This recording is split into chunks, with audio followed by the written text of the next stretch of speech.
Hey guys, and welcome to our first TV show live watch along of Game of Thrones Season 6, Episode 9, The Battle of the Bastards, and Episode 10, The Winds of Winter.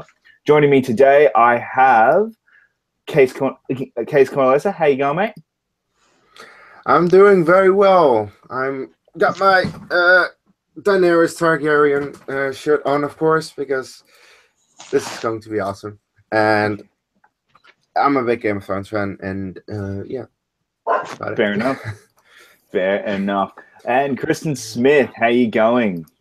Great. I have my wine for the watch along because you have to, unless it's really early in the morning, and then you shouldn't. Or very late at night. Well done. Well done. All right. So with this one, what we're going to be doing, we're going to do both episodes in one video. It's all going to be together.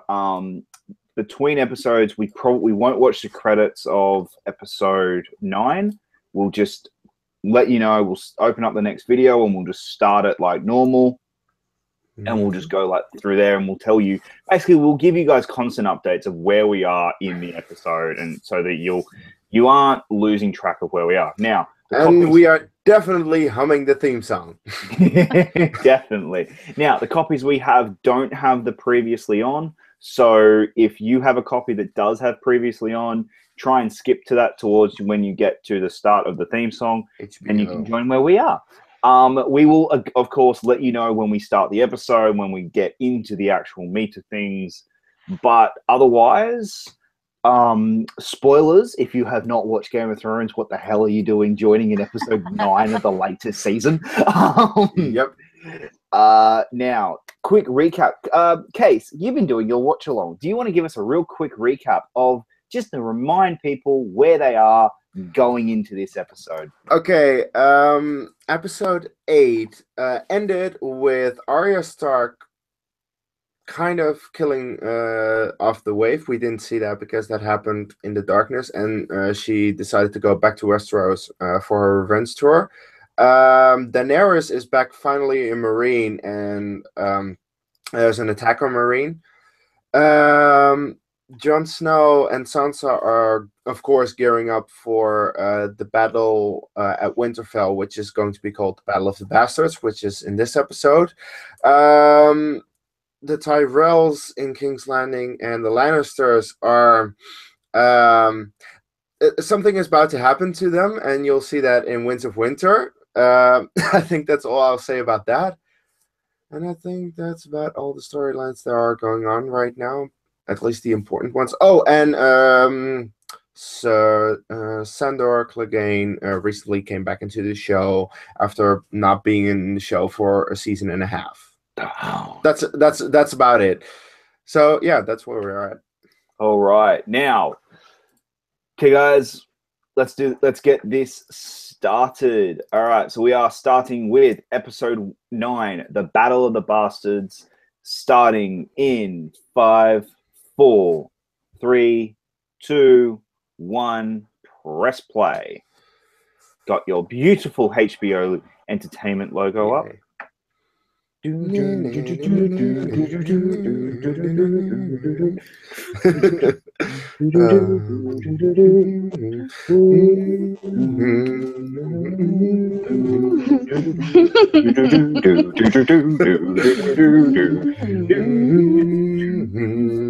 I love this opening. The music, and every time just how they go through all the places.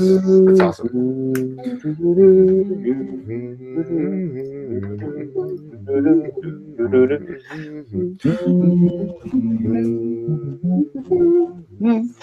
I like how the opening shows you where you're going to be in that episode, though. Yep.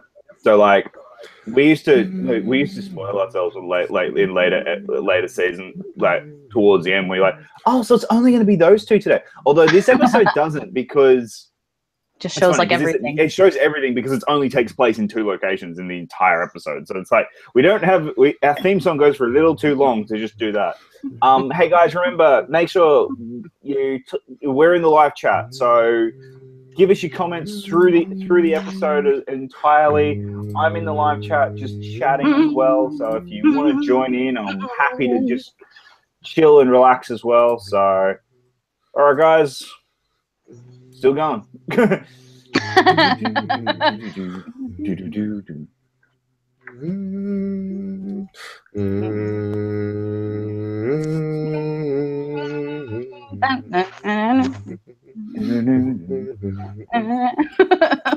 Written by the guys who wrote X-Men Origins. Seriously, all right, this guy, I want him to do a full feature.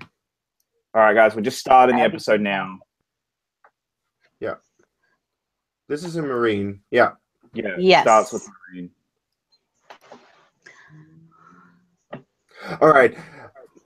I suddenly realized one of my issues with this episode. The CGI in this scene is Then again, $10 million budget per episode. Yeah, it's a TV show. It's a TV show. It's not a movie. It's a TV show. Yes, I know. But the CGI is iffy. It's like, oh well. I love Terry. Terry is awesome. I literally don't care about the CGI. I love this episode. I did too.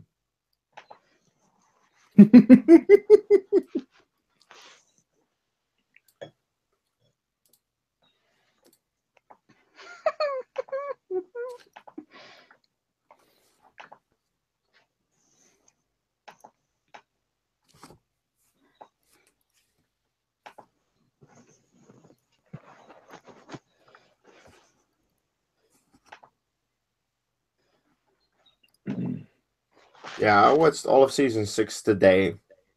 It was fun. I should have watched the episode before this.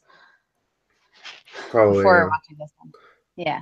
Yeah, my favorite episode of season 6 is actually episode 5, The Door, which still completely kills me. But it's fucking amazing, that episode. It's a good Bran episode. It doesn't happen very often.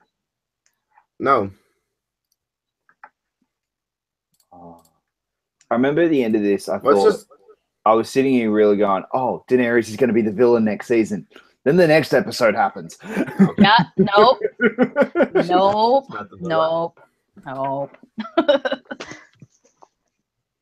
Daenerys is the best character of this show, god damn it. Yeah, I'm kind of with Kristen. I think you're looking...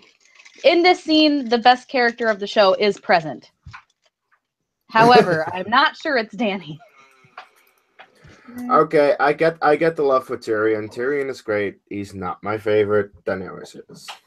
But whatever. My biggest problem with Daenerys is she spent 3 seasons doing nothing. And she has spent 3 seasons. And this season was literally them, hey, let's restart the counter. Mm-hmm. Yeah. That did suck.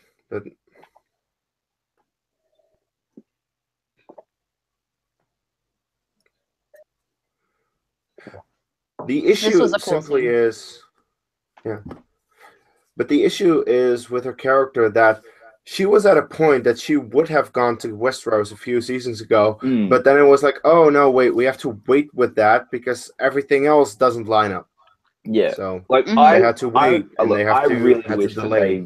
I kind of wish that they did the Bran thing and went, she's not in this season. But of course, you can't do that to your biggest star of your show. No. So you have to come up with bullshit reasons. And that's what annoyed me.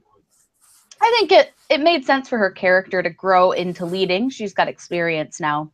But it wasn't the most interesting thing.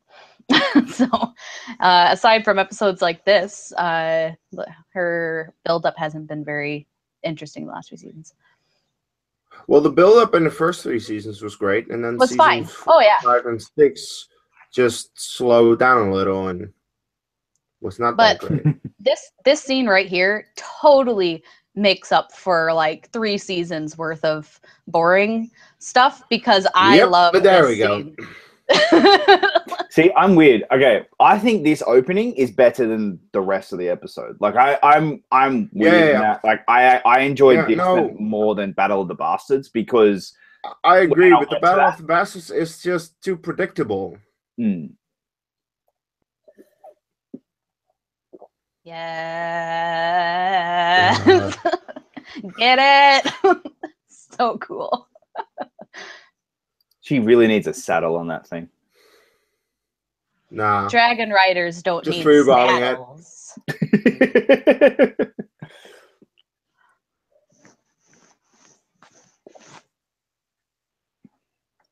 And they're just like, no, I think we're good. We'll just leave now. Thank you. I like this because it's showing that Dany's actually smarter, that she's not just gonna, hey, we're gonna burn everything. Yeah. She's like, no, strategic. Yes. And I think that was Tyrion. Yeah, that wasn't too. Dany. Yes. Nothing in this world makes me happier than dragons, just so you guys know. Every time the dragons are on the screen, I just freak out. So I'm just going to sit here going like, ah, they're so cool the whole time.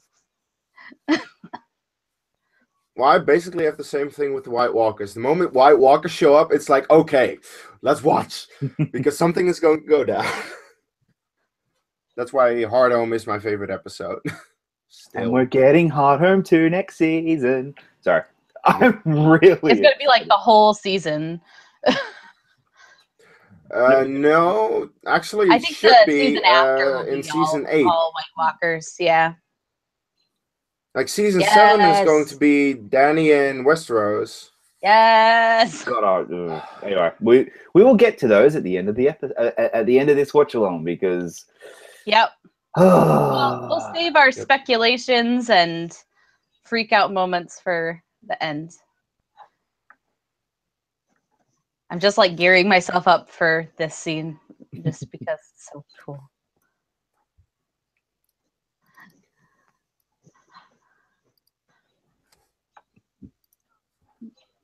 Yes.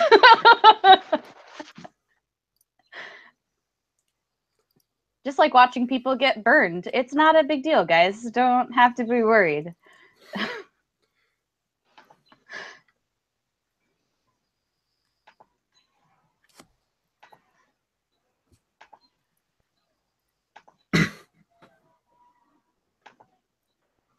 What's your guys' favorite season?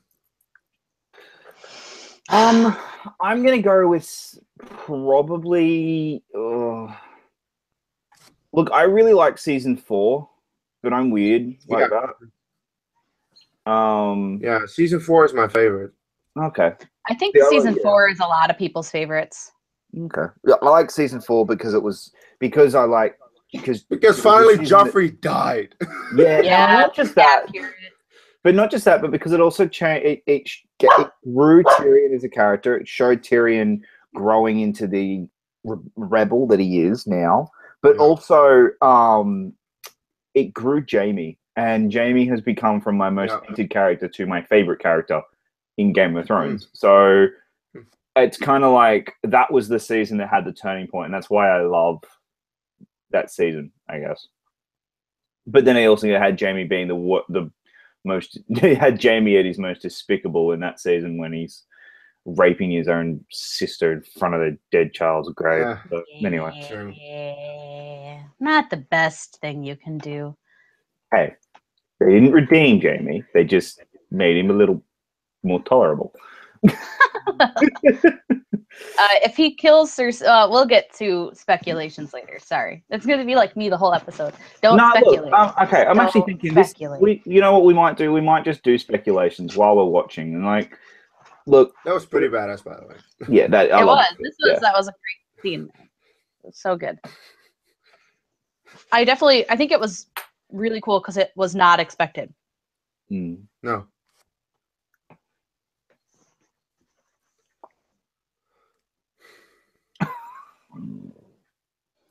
See, this is great because they tried it his way as well with diplomacy, but also her way with fear and chopping off people's heads. It's great.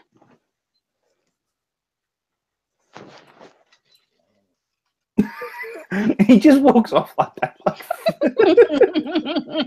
You see the dragons in the background just like burning ships still.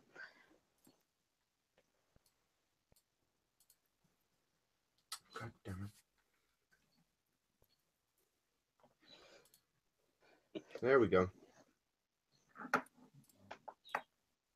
Oh, Ramsay Bolton, you dick. I hate this prick.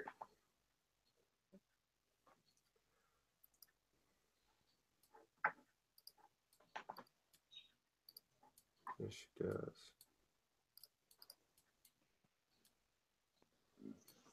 Do you reckon John knows everything that she did? That he did to her? I doubt it.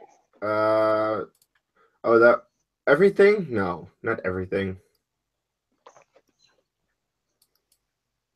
Oh. I can't imagine her telling him. Of course not.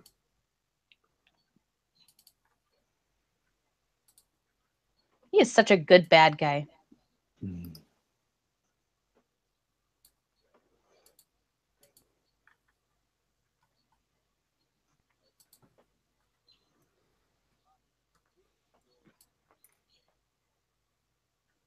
No, you won't. You're gonna kill all of them.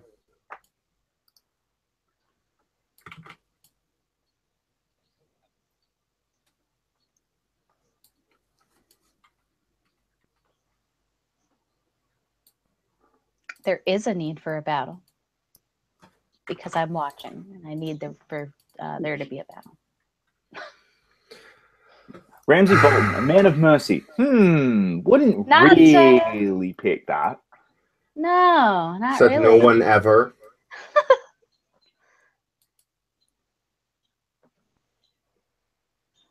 Yeah, but John, he's not an idiot. Sorry, I love this. It's just throwing it straight back on him and showing that, hey, your men die because you're not brave enough.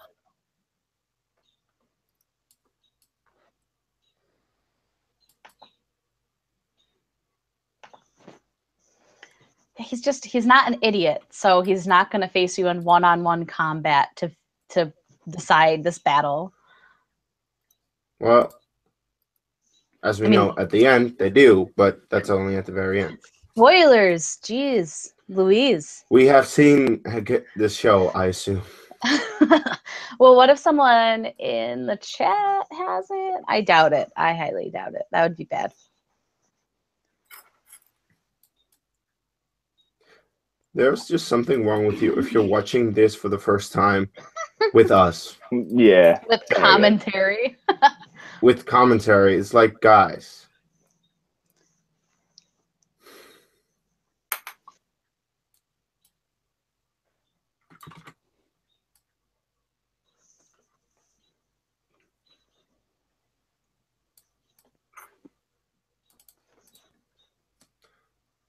This prick.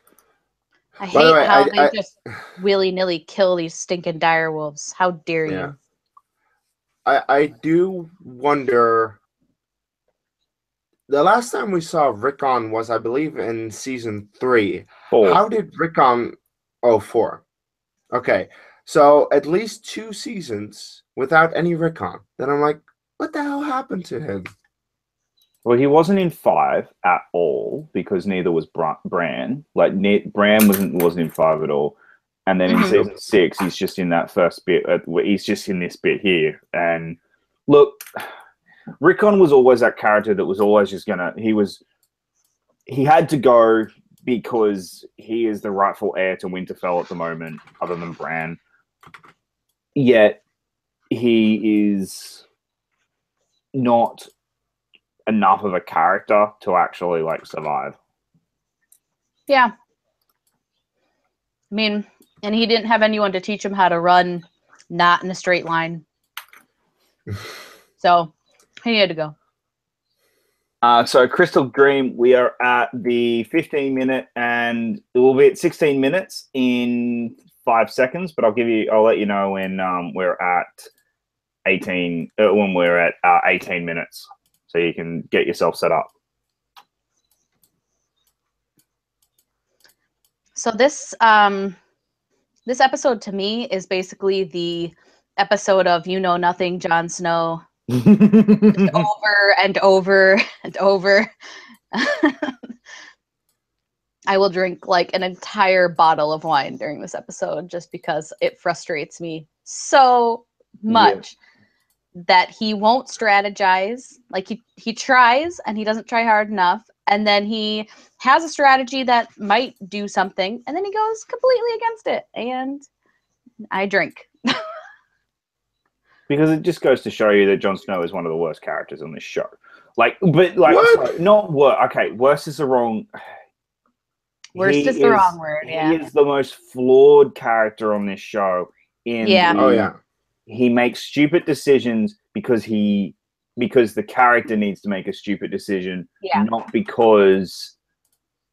Because the character for the story needs to make a stupid decision. Because this Jon Snow, the one that we have been seeing through this entire show, would not make the decisions that this Jon Snow would, if that makes any sense. Yeah, that's fair. We will be at the 18-minute point in 25 seconds, mate.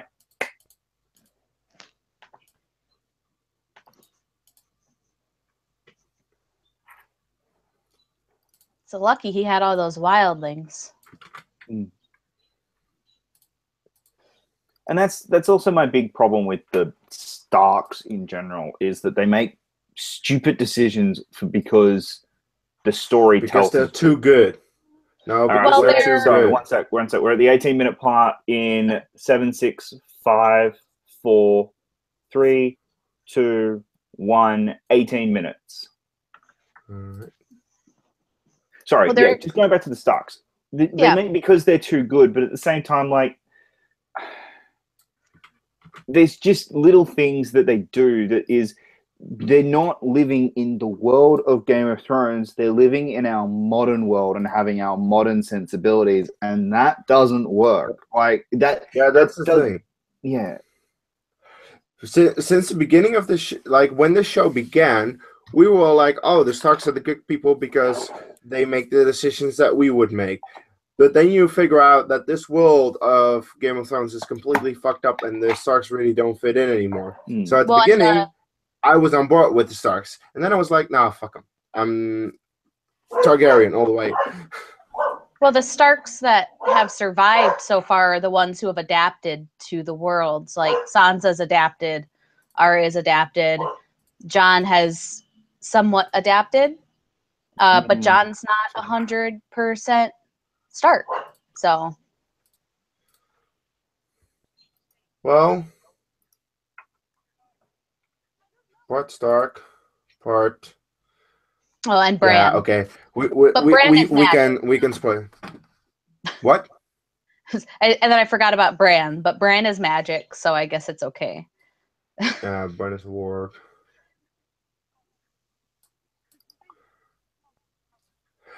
What I do find a little weird is that I assume that the creators, writers of the show knew from the beginning that Jon Snow was Targaryen. So there is not much Targaryen in Jon that really shows throughout the show that I'm like, There's more in the books, but it's definitely a well-kept secret. But the creators knew because they had to tell Martin who his real parents were to get the rights to make the show.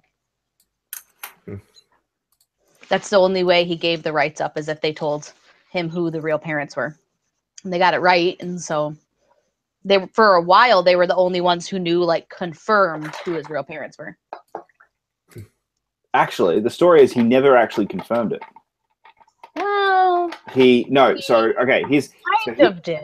No, here was the story. It was, okay, who's Jon Snow's parents? And they said it, and he said, okay, you can have the show. He never confirmed that they got the right answer. I mean, obviously they did, because but yeah. To me, that's basically a confirmation. Like if they had gotten the answer wrong, he wouldn't have given them the show. Yeah. Because he's a jerk. He's a sadist. He's a jerk who kills everything that I love.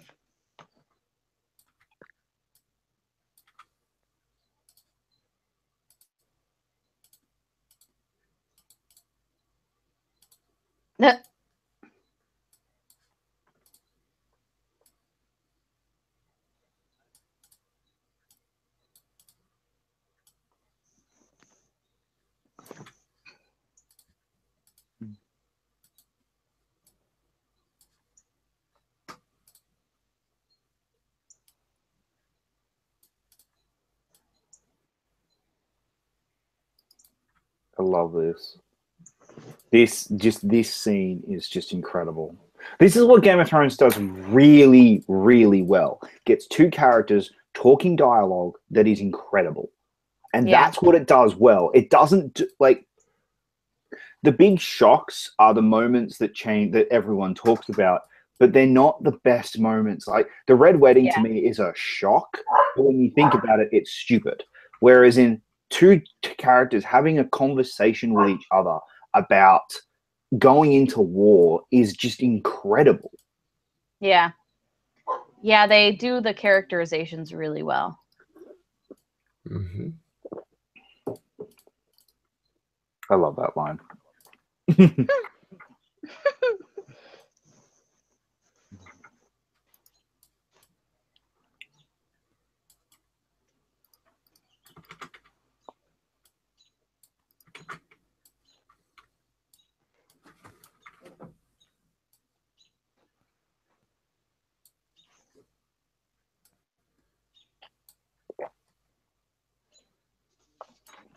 Good advice. Yay. Good advice indeed. I remember before this episode came out, this was one of the big talking points, was this scene was, hey, are they actually, if he dies, they can just bring him back. And yeah. The question is how he dies.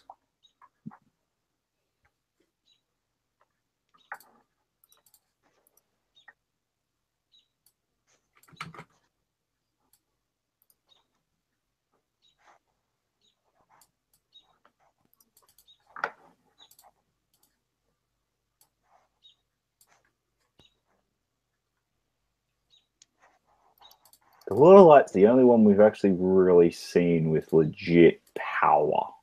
The old gods, because Oh, and the Bran's sorry, power is yeah. technically old gods, True. Yep. and faceless god because the faceless men. Okay, I will shut up now. Technically, it's really the new gods are the only ones who don't like actually show up at all, and it's the basic like religion of choice on the show. But all the like little religions are the ones that actually like have power, have stuff going on. I've had this conversation very recently with someone, and they looked at me like, "Duh, this is not news." I was like, "Oh, well, I feel stupid." Thanks. By the way, rewatching this season, I realized how gross it was to realize that the Lady Melisandre is actually really, really, really old. Yeah. That reveal was just fucking gross. And this show airs, and I have to watch it, and then when it ends, it's almost 1 o'clock in the morning. Because we usually will watch it after it's on HBO Go, which sometimes takes a few minutes. But it comes on very late. And then I have to go to bed right after watching Melisandre and her really gross, saggy tits. And it was not a great night's sleep. Let me just say that. Nope. It was not my favorite scene to end on. So I remember, this is heartbreaking. It's heartbreaking, but I'm so glad that they left it for the next episode. That it was not this thing of I'm no longer fighting because of this. No, it's there, but it's for the next episode. It's no Stannis. Is, I'm still gonna fight because I have to fight a good fight. But yeah, I love this. Oh man, that background. So good. Seriously, how does that shot? Yeah. Oh. These shots, I mean, if nothing else, if you don't like anything else about the rest of this episode, the cinematography in the rest of this episode is like on par with some of the best movies. Like it is like the best shot episode on television, I would argue. Oh, this bit. I thought this was last episode. All right. Nope. This episode.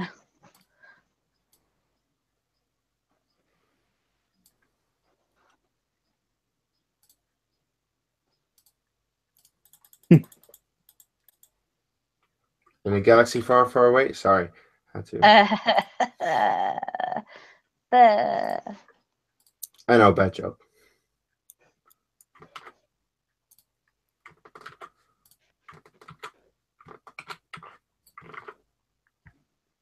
Let's pull down his pants. Well, yeah, I know. That's what it could have done. No, believe me, I have paid for it.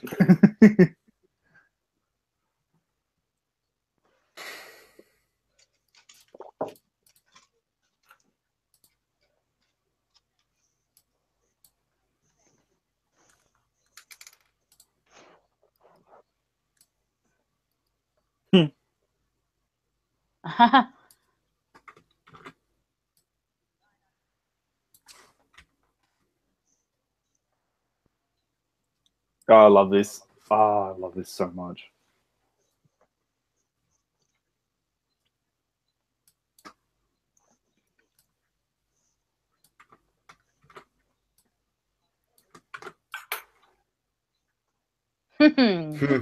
That's true. Accurate.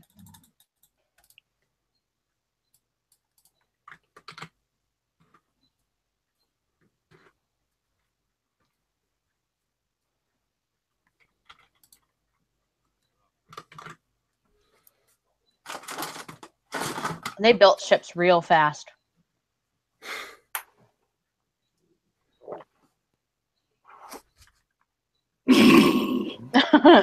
Yep.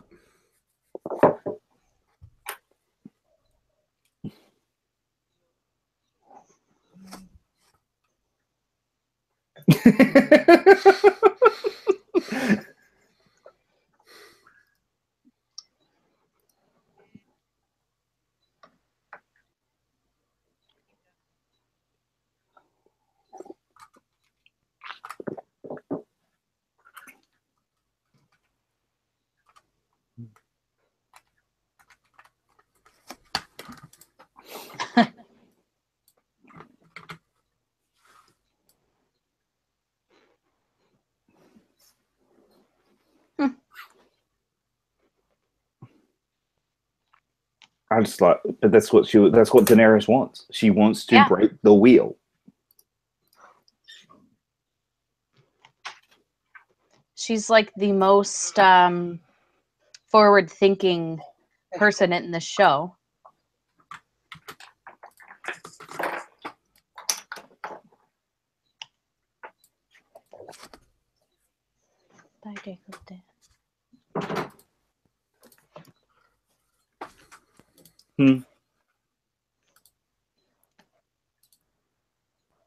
That's not gonna go down well. There you go. But they're giving up some things, but they're gaining more. I just like that she has absolutely no idea what it. Sorry, I just like that she has no idea what a handshake is. Well, yeah. She did it correctly. She just needed a little bit of encouragement. Dear God, there's nothing there. It's so sad.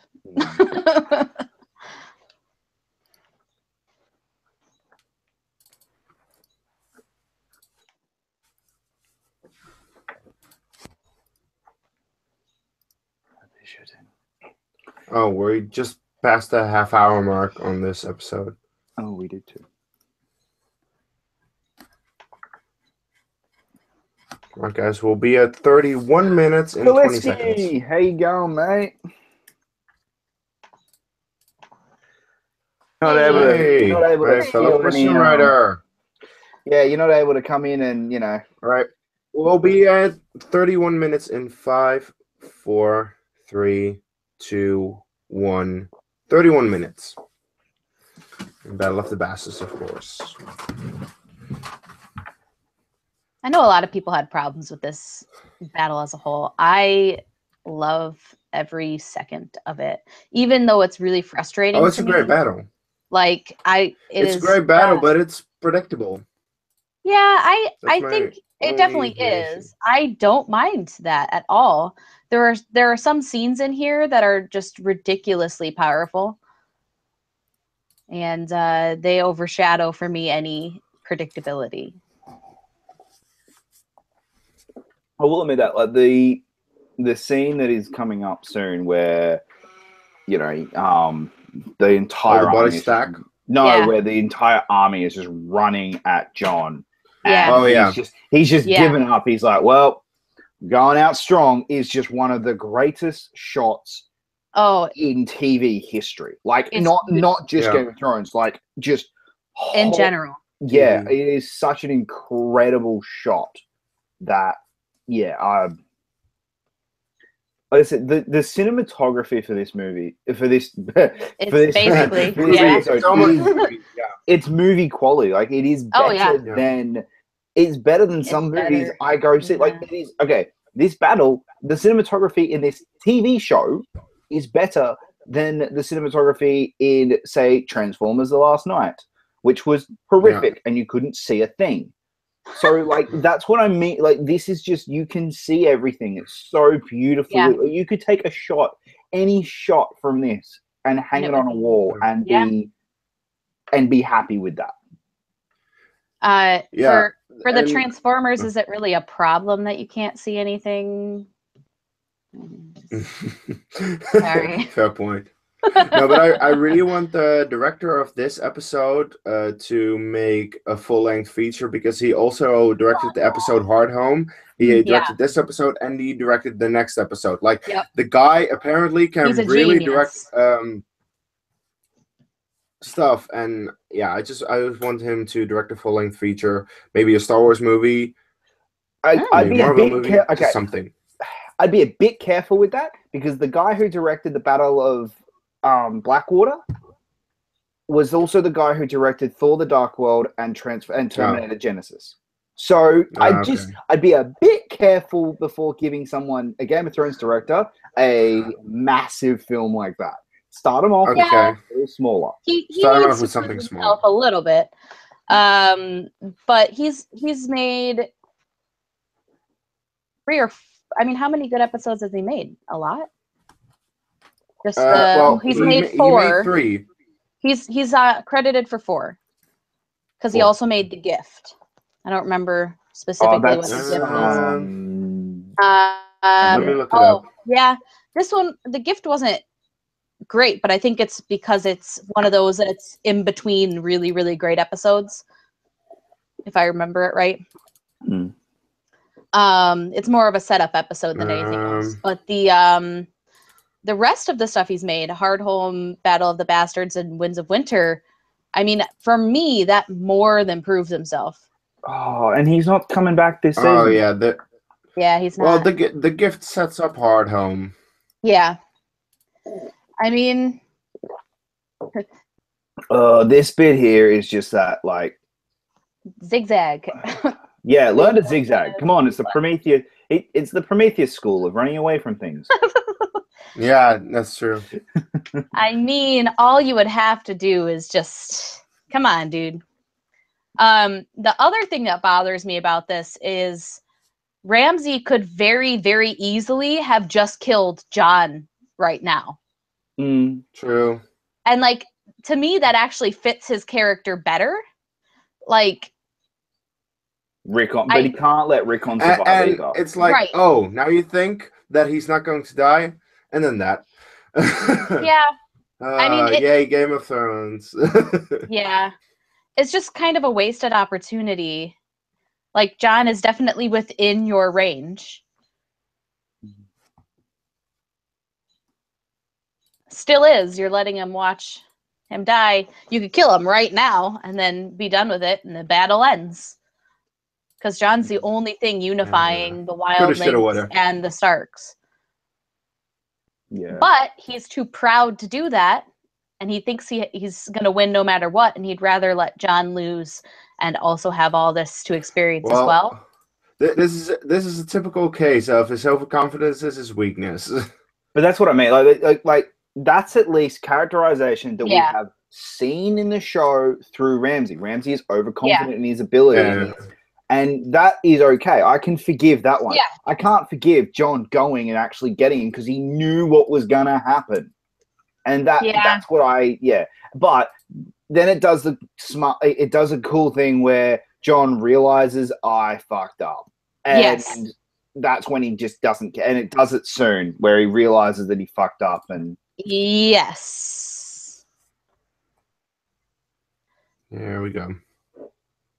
Well, I guess this show kind of sets up the Starks being very like ruled by their emotions almost, with Rob making some very stupid decisions ruled on his emotions. Ned did the same thing, kind of made decisions ruled mainly by honor, but a lot of it emotional. And definitely John fits that category as well.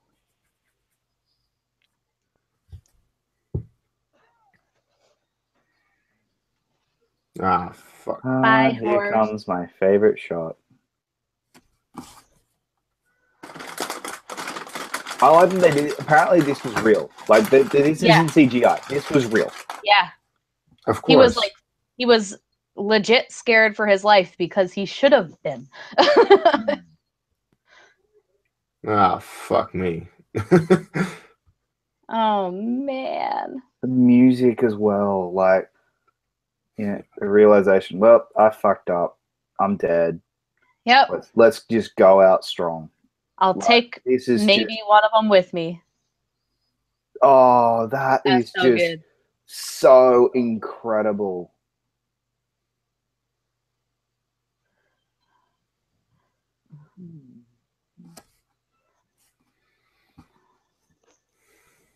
And there we go. Yes. Yes. Perfect.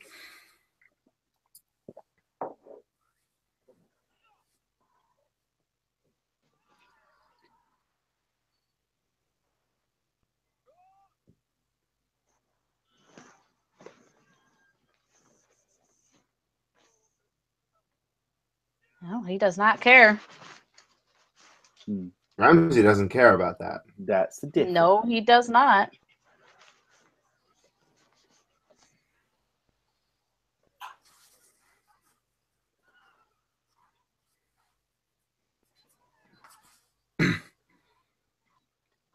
Nice.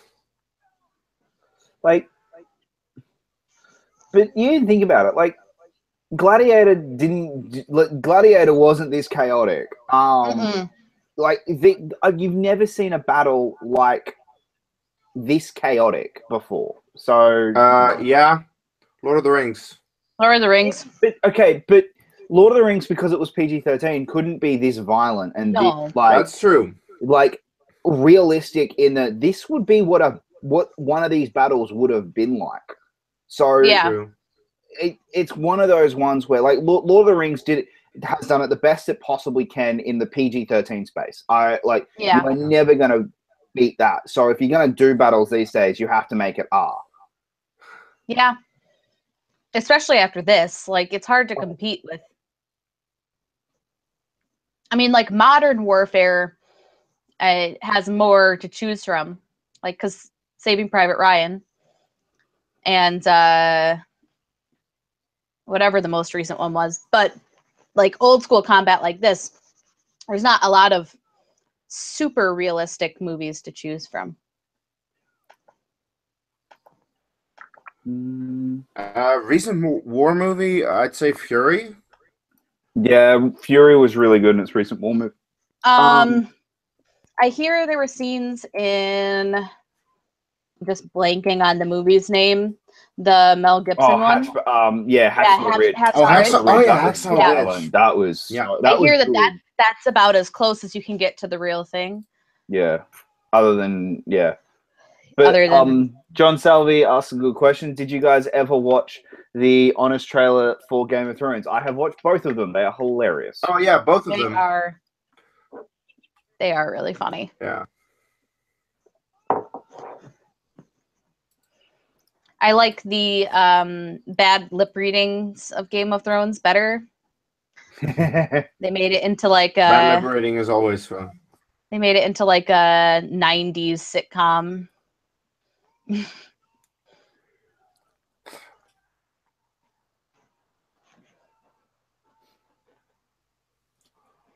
Oh, that's epic.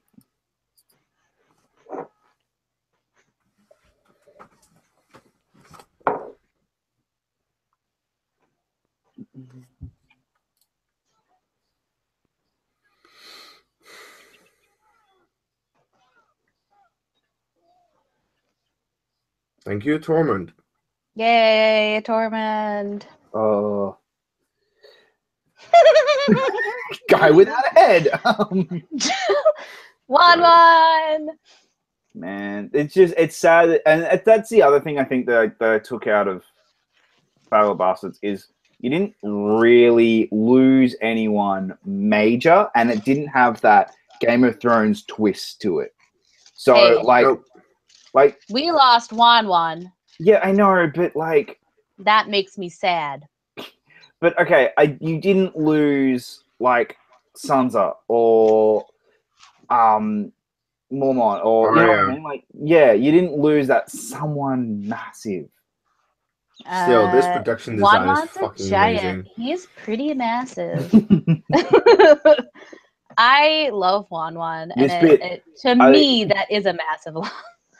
Sorry, literally, yes, indeed. This bit is just incredible because it's so smart. It is. So, well, you're accurate battle tactics. Like accurate battle tactics. That's what makes me so happy about this. Is like, this is a smart strategy. This is one that is accurate and like has happened in real life. It's like, well, you're all fucked.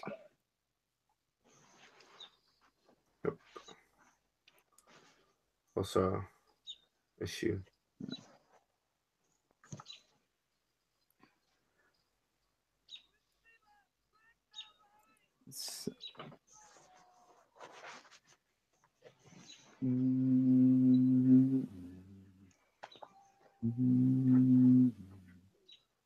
Well done, Tormund.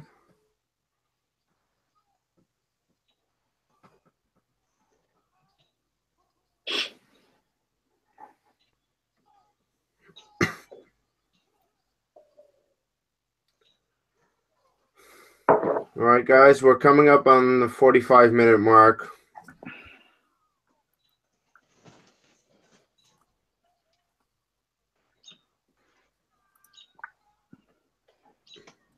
Ah, jeez. Jesus.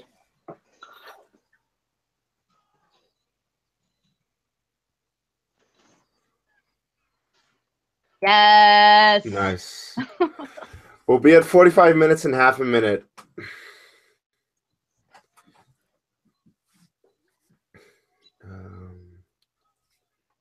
Really thought, like, and I really thought we'd lose Torment in this battle. Like, yeah, could have. Yeah, we could have. I think they've hinted that he's not going to survive the next season. Well, look, all right, we'll be at 45 in 6, 5, 4, 3, 2, 1. 45 minutes. Hardhome 2 is next season, which so like that's been in all the trailers and everything.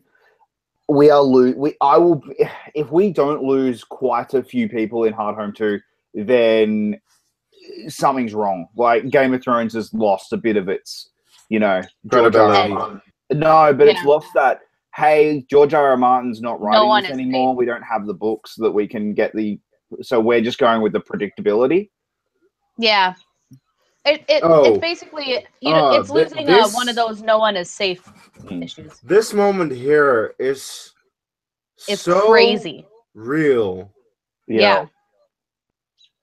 It's like getting trampled in battle is a thing that I have thought about multiple times when I was watching battles in movies that are like, that can happen. What if it happens to the main character?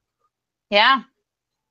Well, it's nuts. The thing that I noticed when we were rewatching this earlier in the year was like someone runs at Jon, but it's one of his allies, and they get on top of him and they push him down, and they basically like sacrifice themselves so that he does not get trampled to death. Mm-hmm. Like, I did not catch that the first time I watched this episode.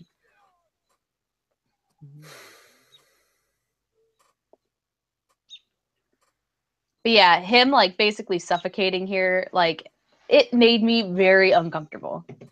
Yeah. I'm just sitting there going, oh, I can't breathe. Like I just could not breathe the first time I watched this. Like, now that I'm watching it on a much smaller screen, and it's a little like, okay, I can breathe. I'm fine. But man, that first time, you're just sitting there going, oh God, oh, okay.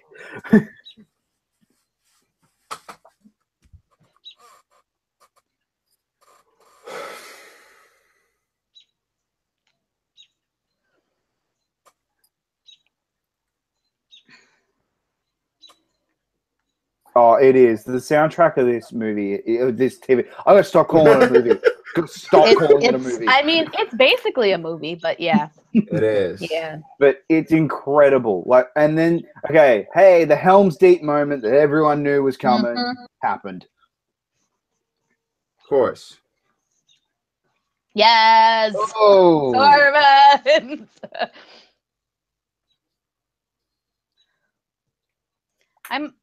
As much as I do wish that more, not main characters, but like important characters had died, just so that it would have kept up with that theme. Okay, so the next episode you'll get that. Yes, you will.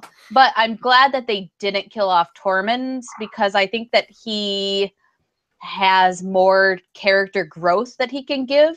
Like, he's just started kind of giving that, and I think it's one of the more interesting new characters they've introduced.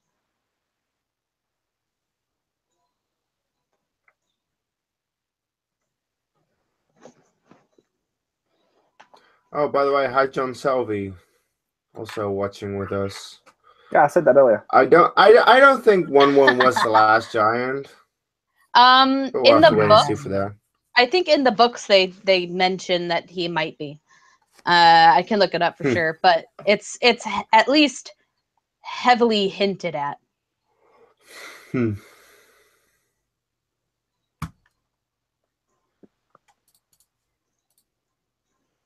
That smirk that she gives then.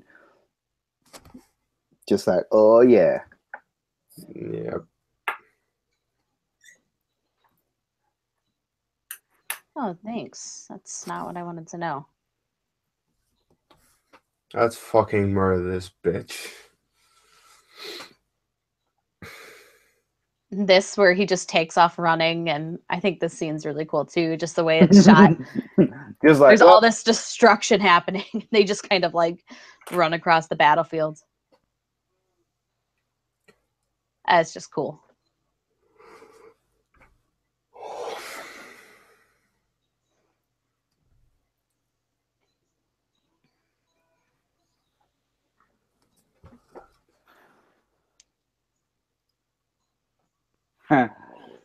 Yeah, sometimes I like hearing fake spoilers. So, like, if someone goes, "Hey, John dies," and you're sitting there the entire time going, "Okay, when is it happening?" Like, and like you like trick yourself. And he doesn't die.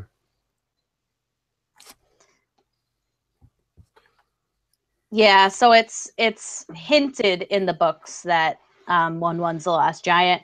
It's not confirmed.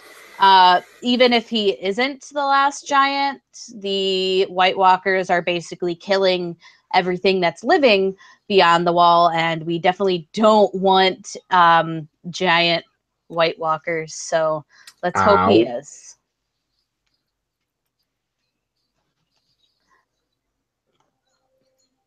Yeah, and he's dead.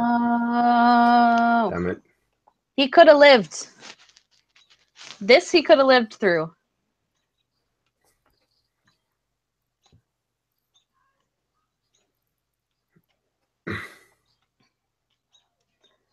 I am under the impression that he could have lived through all of this.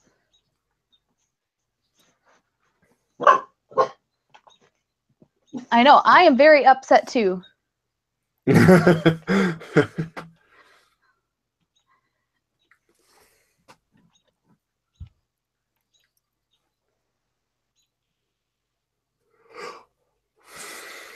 No.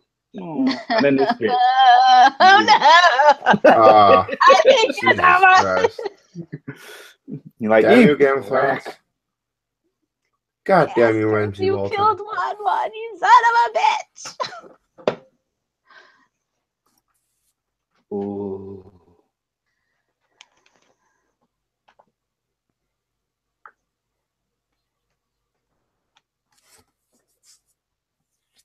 I'm sure it does now that you've lost.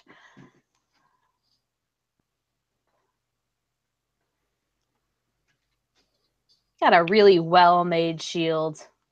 Mm-hmm. Because those arrows can legit just go through that shield all the way. Just getting very lucky. This was so satisfying the first time. So satisfying. Oh my god.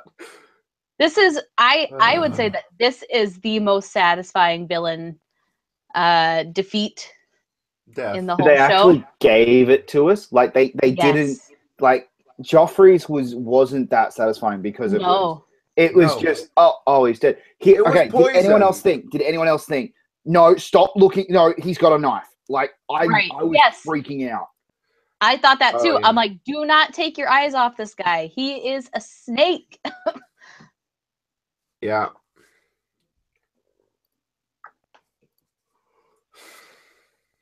But yeah, that was the most satisfying thing this show has given us. Yeah.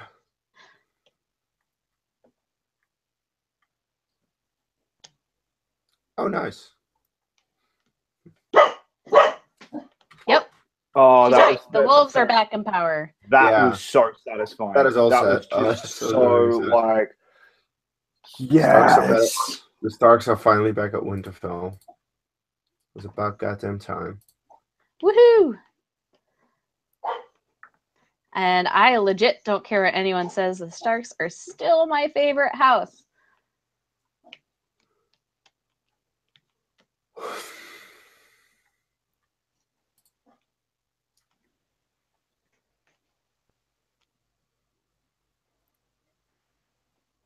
Poor Rickon. You never stood a chance. You were written to die. If you would actually to be fair, it is kind of weird that they managed to find Rickon in the body pile. Yeah, and that quickly too. Like it wasn't like that was really quickly indeed. Oh. Okay, and this is like the actual satisfying death. Yeah, this is the cherry on top. Oh man. Although I cannot watch this episode without headphones on because of the scene. Because my dogs go insane. They try and attack my television. Yeah. Like I have like nose prints on my television from the last time we watched this episode. So that's funny. Yeah. They also really enjoy the live action version of The Jungle Book. That is their favorite movie. So the big fan theory that came out of this scene, is she pregnant? I hope not. She might be. If she is, there's stuff she can take in this realm. I'm just saying. I don't think so. I'm not advocating or not advocating, but it is her choice if that's what she wants to do. I cannot see her character being okay with it, is basically what I'm saying. This like just set of dialogue is incredible. Yeah, and I'm not listening to it because you guys keep talking. Well, damn it, this is a watch along. That's true.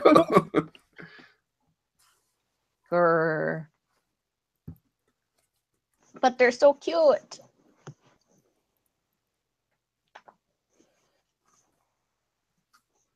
They just love you so much.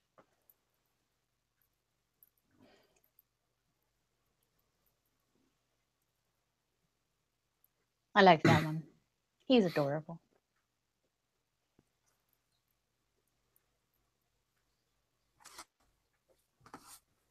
I'm pretty sure my dogs would eat me if I didn't feed them for 7 days.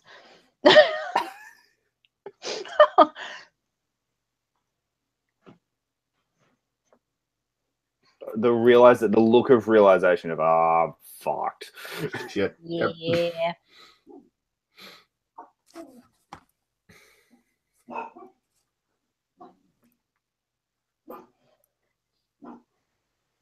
He's so cute.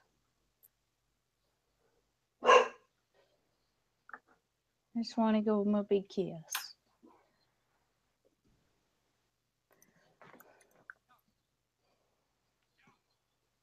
Oh, this is... Oh.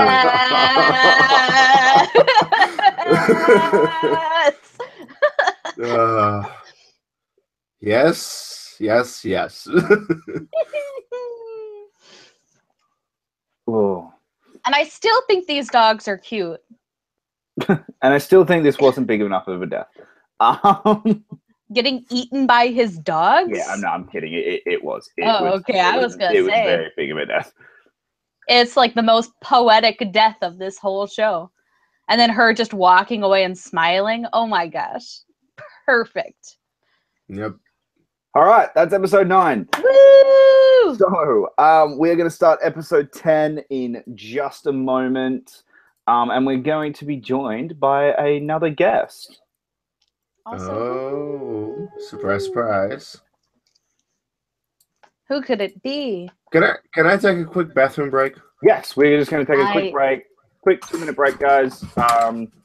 We will see you all back here. Like, literally, don't go anywhere. Yeah, don't. The credits go are just going to run its course, and then we'll start up the next episode. So, guys, in the comments, what is your favorite moment from Game of Thrones season 6, episode 9? Let us know. I really want to hear your comments and thoughts in the chat, guys. So send them through. Let us know. Tell us what did you love about this episode? What do you think they could have done better? Give us all your thoughts, theories, everything. I'm just going to chill here till the others get back, and then we can get this show on the road. Be good. And all right. Kees, you take. Where's the special guest? He is on his way. You take control of this shindig while I leave. I'll be back. Oh, so now I'm in control. I have more wine. More wine, yeah, because we drink and we know things. By the way, interesting stats got posted in Schmoville today about the screen times for every character in I saw that. Game of Thrones. What really surprised me is that Eddard Stark has a lot of screen time in season 1. Like, way more than anyone else. Non-surprising is Tyrion Lannister having the most screen time. That's not surprising.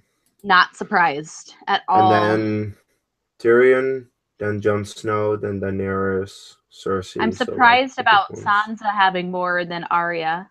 But Arya's character didn't do much the last season. No. Like, you can see Arya has more screen time in seasons 1 and 2 than in season 3. From season 3 onward, it becomes more Sansa. So yeah. And then Jaime. Yeah, that whole Ned having more screen time than most people have, like their entire run on the show. Yeah, that's the thing. Ned Stark has more screen time in season 1 alone than Brienne of Tarth in the entire show. That's nuts. Let's pick someone who's been around since the beginning. Bran. Ned Stark has more screen time in season 1 than Bran has in the entire show, and he's been on every season. No, Bran has not been in season 5. Except for 1. Is there anyone who's been in? Lord Varys. I guess that's a good one too. Varys, he has more in season 1 than Varys has. And Varys has been in every single season. There we go. Found one. Yay. Sorry, what I missed that. Where we come in? Oh, we were talking about the stats that were posted in Schmoville about the screen times.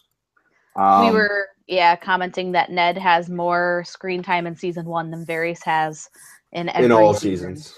Yeah. I thought it was hilarious that he has more screen time than like any other Stark other than Jon.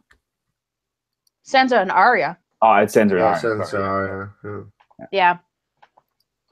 But no, so Crystal Dream wrote in the chat that I thought the writing with Arya Stark wasn't that good. I 100% agree. Yeah, Arya, same here. that was terrible. Season 6, Arya was absolutely Yeah, that storyline was completely wasted. I was like, damn. Yeah, the issue being they needed her to come back to Westeros, and in the books they write it in a way that makes it more interesting, but there's no way to show that on film, and so they tried to make some stuff up and it just wasn't that good, and her character should get back to being interesting now that she's back and killing people, as we will see in this episode. I will be very happy. Yes. No, but I do agree. Like, look, I think the issue that Game of Thrones have with at the moment is, as Kees just completely destroys everyone's ears. Sorry. The issue Game of Thrones had in its latest, in its season from 5 and 6, the biggest issues for those 2 seasons for me were they had characters that didn't need to be in the show, but were there because they were popular. And we are joined by our very special guest, the question writer himself, Chris Galiski, who has just gone mute. Hi, Chris. Hi, Chris. Hey, guys, can you hear me? Hey, we can hear you. We just can't see you. Okay. Now can you see me? No. Yes. Yeah, there you guys. and also Iron Man. How are you Hello, doing, Iron Chris Man. Galiski? I'm doing good. That's good. So, right. First time on take 3. Yes, first time on take 3 for us. That is right, yeah. All right. Thank you very much, mate. Let's get this show on the road. We're going to start with episode 10 of Game of Thrones, season 6, The Winds of Winter. This is hands down one of the best episodes Game of Thrones have ever produced. One of the best openings. Yeah, like best everything. The best music. Oh my god, I listened to the soundtrack at work. Shall we just begin? Just this song. Let's just start it. Let's just talk about it while we're watching it. Feel free while we're watching to give speculations, theories about season 7. Very open on this one, since it's very much a different type of watch along. We're not really watching the movie. We're talking about a TV show that airs tomorrow. I'm so excited. I have to wait 8 hours because I'll be at work. But whatever. I don't get to watch it live, so you won't see me on the internet for 8 hours. All right, let's start watching in 5, 4, 3, 2, 1. Hit play. We've got HBO logo starting up.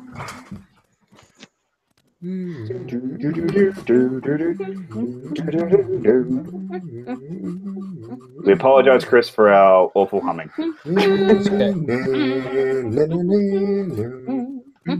Okay, so you guys went straight into the theme. Mine went to previously on. Okay. Oh, yeah. Oh, yeah. So if you want to skip forward to when the episode starts, and we'll tell you as soon as I will do that. Just sync it up with the humming. That's what I did the last time. We'll let you know what we're passing as we pass it. So here's Winterfell. Woo. Go Winterfell.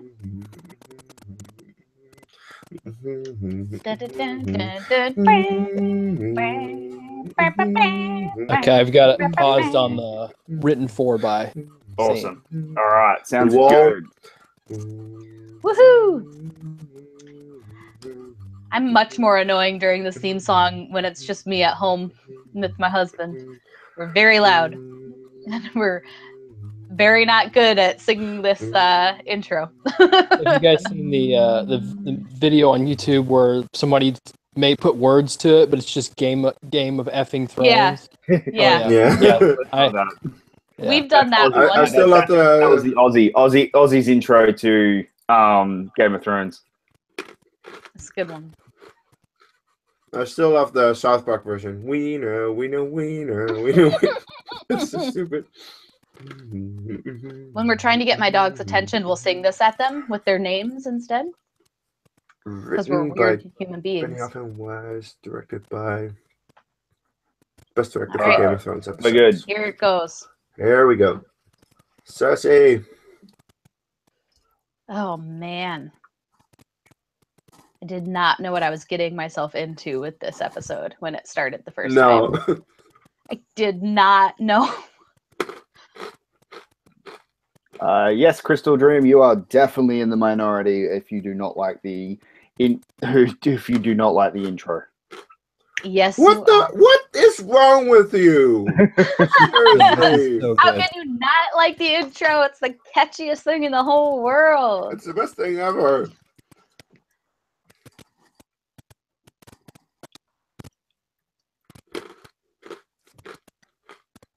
Marjorie. We'll miss you, Marjorie. Yeah, my best friend had a big crush on Marjorie, so he hated this episode. That would suck. That was my biggest shock out of this episode, was that she left. Like, I thought she would find a way to survive. This soundtrack. Yeah, because I thought she had this big plan of Mm-hmm. she was trying to pull off, and she may have, but it just didn't happen. This soundtrack. Let's talk about it for like 5 seconds. Yeah. The first instance of piano in the Game of Thrones soundtrack ever. And it is like some of the best music in a soundtrack I have ever heard. Like, it is so good. If you've watched it live, because they've been doing these live concerts for Game of Thrones where they'll show the scene and play the music behind it. There's some videos on YouTube. Oh my gosh, definitely check it out because it is awesome. And if you have a chance to see the actual performance, don't even bother like thinking about it. Just go and watch it because it's awesome. Okay. Yeah, I missed out on that. There was back in February. There was one a couple hours away, and I didn't go.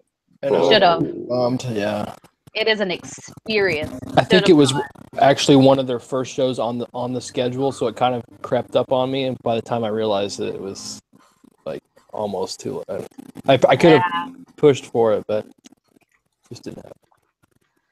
Yeah, if it comes anywhere near me, I don't even care if it's like in a different state. If I can drive there within 4 hours, I will go.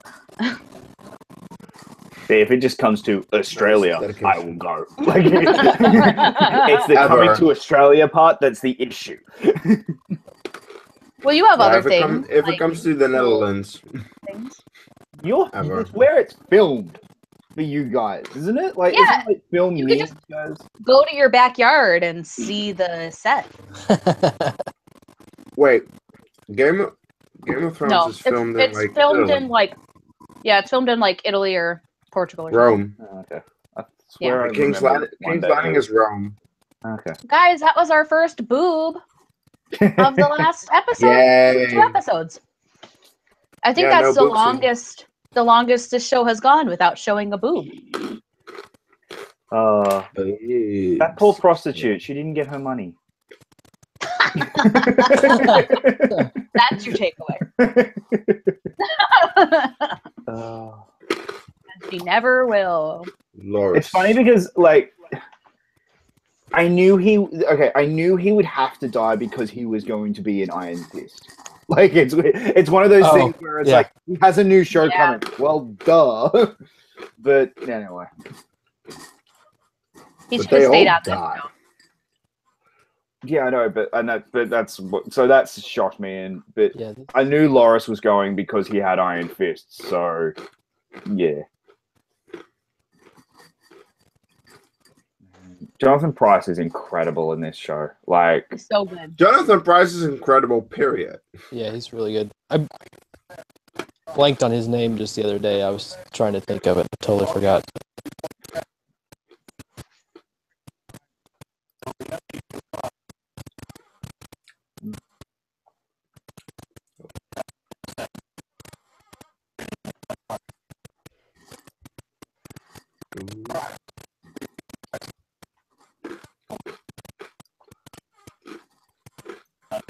Just to make sure we're synced up, is Loris confessing right now? yeah. Okay. Loris Cool. is confessing right now.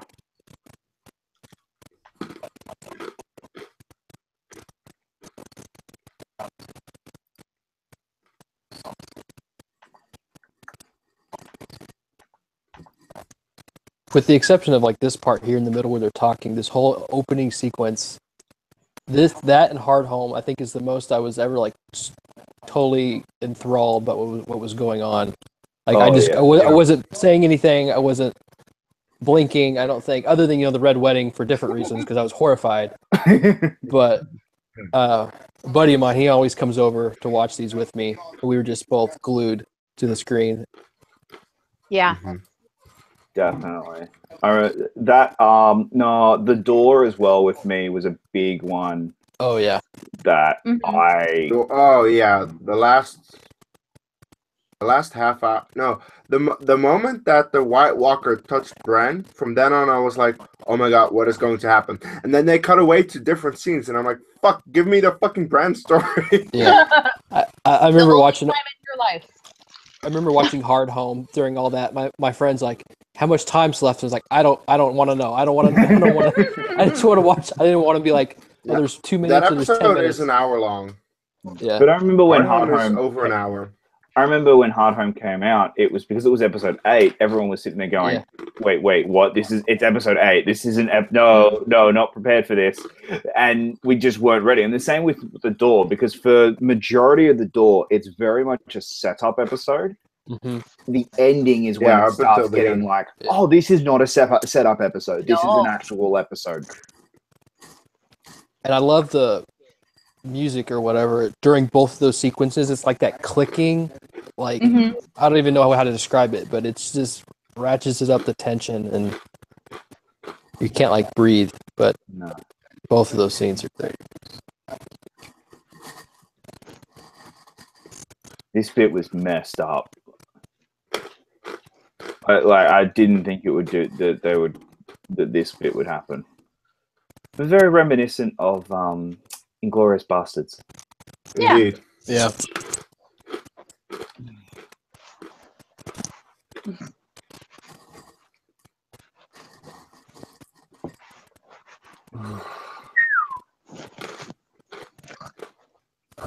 Yeah, let's cut open his head. Yeah. Yay. We were saying in the last episode, like that opening of the last episode really made me believe that Daenerys was going to be this season's villain. Nope. Then this episode happened. It just reminded you, oh wait, it's Cersei. Yeah, Cersei. Cersei's the villain. Jeez, the mountain. I cannot wait for the next season because I want there to be the Hound, the Mountain show off. So bad. I don't think it happens. I think the Hound dies in Hard Home too. Don't you see the Hound's gonna live? He's gonna fight the Mountain. You're not gonna kill off the Hound after just bringing him back in the last season. You're not going to. Oh, he'll do something. He has to do something, and then I've got like a list of theories all about apparently just the Hound. So we will discuss. I don't even know if I have any theories other than I'm just ready for it to start so I can dive in and enjoy.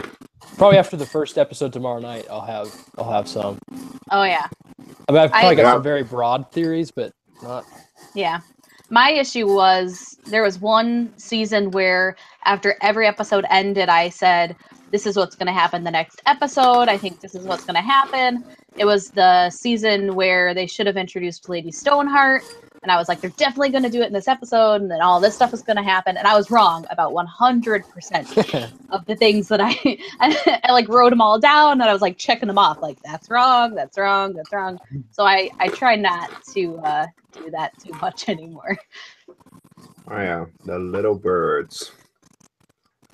Well, I remember this was highly theorized. Like, okay, this is what will happen. But it was one of those ones where everyone kind of knew it would happen, but we all thought that they would burn down the entire thing, not just the sigil. So that's what worked so well.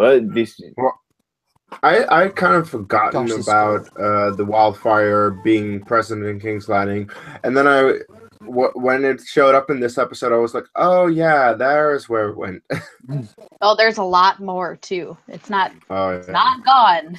This But was I a like very that. small percentage. Yeah, and they mentioned it a few episodes ago, so it wasn't like completely out of it. A few episodes ago, they go, "Oh, have you confirmed the theory? Like, have you confirmed the rumor?" Yes, and that's the rumor that there was wildfire underneath the city. But the music, oh my god, the music here is just incredible. I love this. Yeah, it's so freaking good. Yay! Let's murder Grandmaster Pycelle. Yay!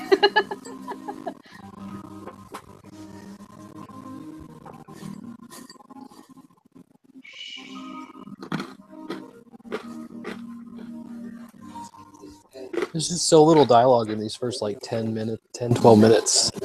And it's just all music and reactions. Oh my gosh. Man, like, it's just, you can't even, there's not a lot you can really say. But I like that was very Julius Caesar-esque. Yeah. Oh man.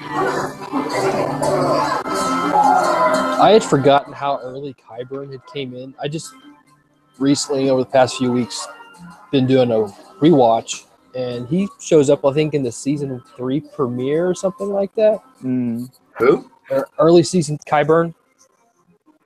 Like he was, Kate Catlin found him at Harrenhal. He was like had been tortured by the the Boltons. And I was like, holy crap, that's where I couldn't remember where he came in from, but that's he comes she's in, the one who found him. Yeah, he comes in earlier than people remember. Yeah. Oh, that working.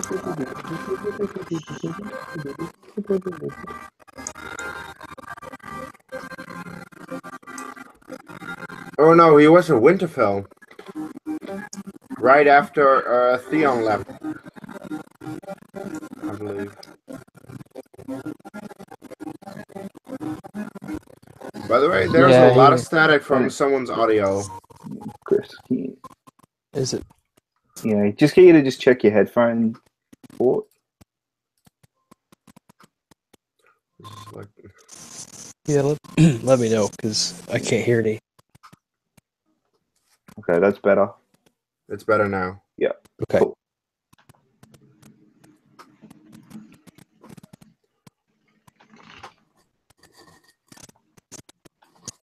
I love it. This is the moment where you see her go from, hang on, something's not right, I can't, and then she drops the act, and then puts it back on, and then drops it again. It's like, hang on.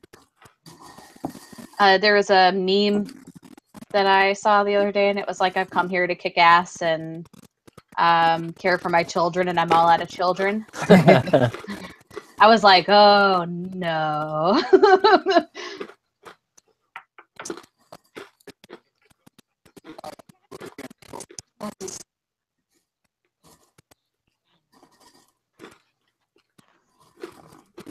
Yes. I wish they had listened to her. I mean, I don't, because the scene's awesome. But, like, listen to her. Yeah, I was so bummed that she didn't make it. Like I said before, I thought she was, because I thought she had it all figured. Yeah. A plan. I mean, she did definitely have it all figured out, but she was one step behind, or a couple steps behind Cersei this time. That candle in the wildfire is such a cool, like, thing. It's such a cool idea for a fuse. Yeah. Yeah.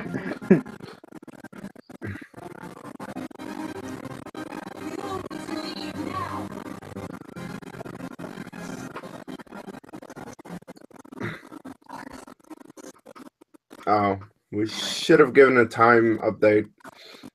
Yep, we're all so engrossed that none of us. Yep. So, guys, we're at the 16. So we'll be at 17 minutes in 15 seconds. 15, 14, 13, 12, 10, 9, 8, 7, 6, 5, 4, 3, 2, 1. 17 minutes. I know that's different for Chris. Yeah, just let me know when it blows up, because then I'll make sure I'm. Yeah. And boom! Here we go. Yes! Okay, I was a few seconds behind.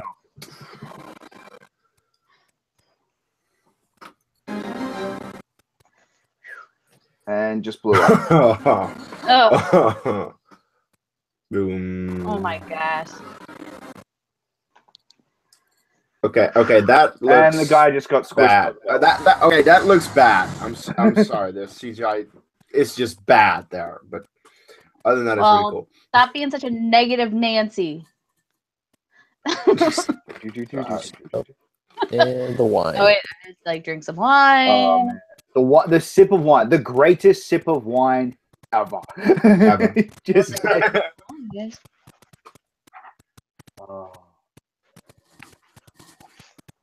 And this moment, the first time I saw this, Stop I smiling. just could not stop laughing. I laughed so hard. Oh, no, it's next. yeah. Yeah, the next one. This This is also pretty messed satisfying up. though, because this bitch needed to die. Well, he did. She's not dead. She's not dead yet. She's not yet. dead. Exactly. Keyword yet. What What a being waste of waterboarded wine. with wine? What a waste of wine. I mean, whatever the mountain, you can only imagine what he did. Oh, It is horrifying. yep. I mean, as far as we know, he just looked at her. That was enough. Yeah. Honestly. Yes, He's pretty yes. creepy looking. Well, you hear her screams. I have a pretty good idea of probably what happened. But yeah, even for that nun, whatever you want to call her, I thought that was pretty rough.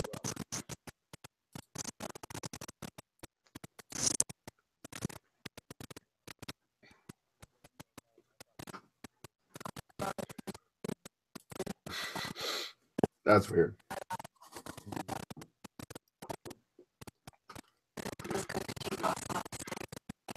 Well, your son's not going to be safe for much longer because of you. Yeah.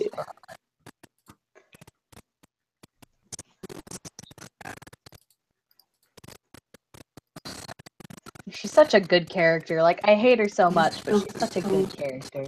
Oh yeah. So does she make it out of the season, or is she toast? She has to. Okay. She has to by the end of season 7. Like she has to, because otherwise, then you can't transition the villainy to the White The Walkers. White Walkers, yeah. I agree. I think, I mean, I can't see her living past this next season. Yeah, if what everybody's thinking is right, where that's going to be the final season is all the White Walkers, you can't really have her Yeah. stay around unless she turns into a White Walker, which that would just be like, I don't even know. I don't know if I'd like that or not, but I mean, look, there's actually one theory that I did see was that she will become, like, he's the White King, she will become the White Queen. And I've heard that theory that she will purposely die to become a White Walker as his queen. I have heard that theory. I think it's messed I'm not up. upset with that theory. Yeah. If it's done right, which I mean they do most everything right in the show, then I'll be fine.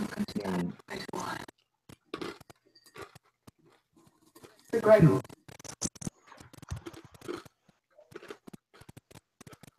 got a freaking dead mountain of a man just.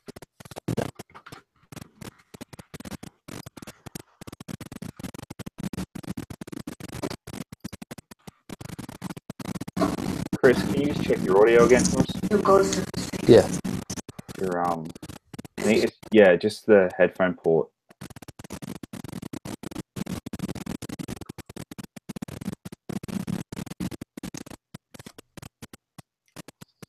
Is that better? Not really. Not really. And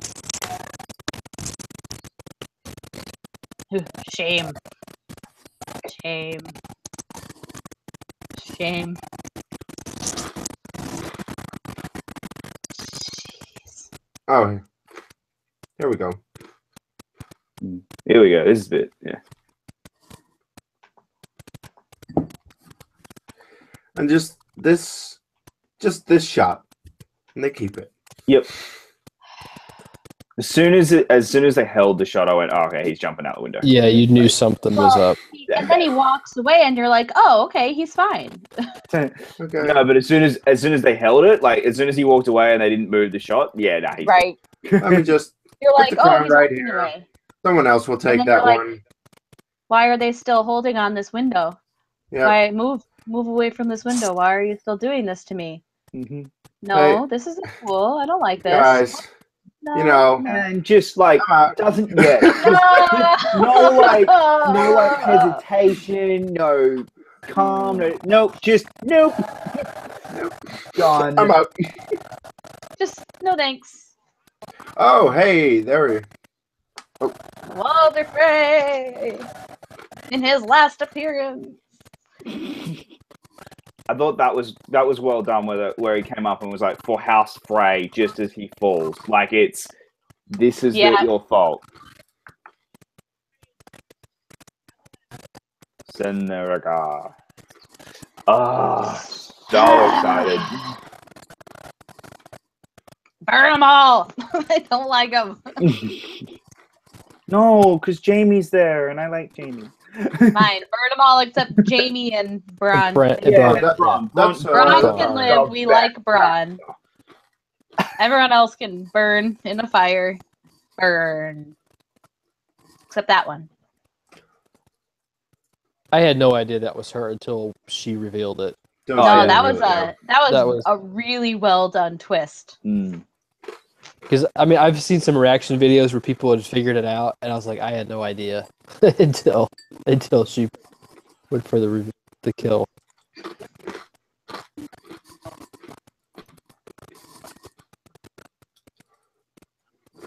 Bullshit. When he's never in the mood. Just because I'm an anointed knight.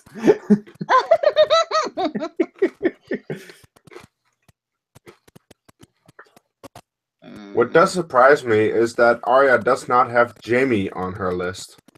He's never done anything to her. I think he is. I think she does want to kill him, but that was the wrong moment, and she couldn't do it then. Yeah. No, but Jamie is not on her list. Not on her official list. Yeah, true. Yeah. I mean, her official list, we still have Cersei and the Mountain. Cersei, And the Mountain, the Hound. The Hound. No, the Hound's no he's longer on the list. Yeah. She took him off the list because either she thinks he's dead or she's forgiven him. Because I think before that she killed Walder Frey, I think there were 3 left. There was him, Cersei, and the Mountain, but then she got him later. Not that much. Yeah, because she killed Meryn Trant. Yeah. Tywin's Hey, gone. Chris. Nice. Thanks for joining us. Chris Clark in the chat.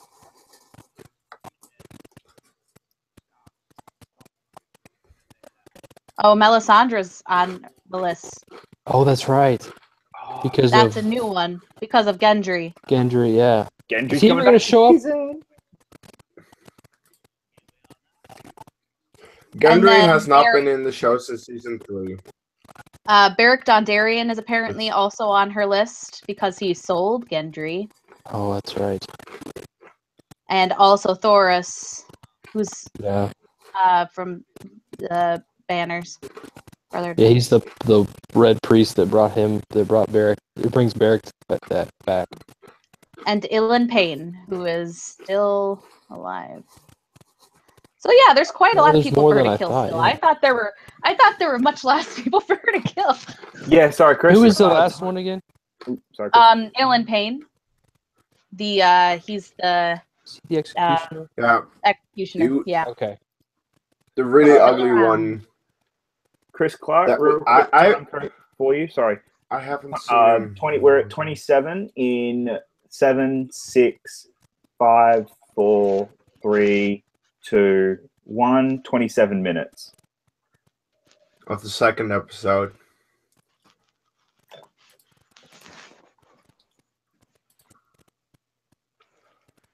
But Chris Clark, I saw that you have not seen a single thing of Game of Thrones. So why are you jumping in at this point? Because why not? Wait, Chris, you haven't seen Game of Thrones? I'm having some issues with this. Look, he's a Bibiani supporter now, so he's a traitor, so we can't, like, look, he wants to spoil Game of Thrones for himself. Look, that's just what the Lions Den do. They're Yeah. losers. They're full of the LV. Ah.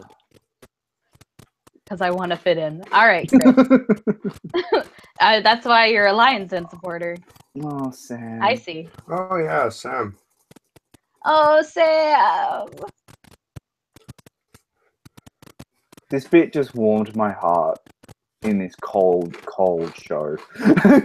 Yeah, Sam always makes me feel good. That's what it does really well. There's two massive, there's a few scenes in this season, in this episode that it goes, okay, we're gonna really hurt you in moments, but then we will give you that scene that just warms your heart and makes you go, and just pays off seasons of build up, and it's great. And then we'll take it all away again. Oh yeah.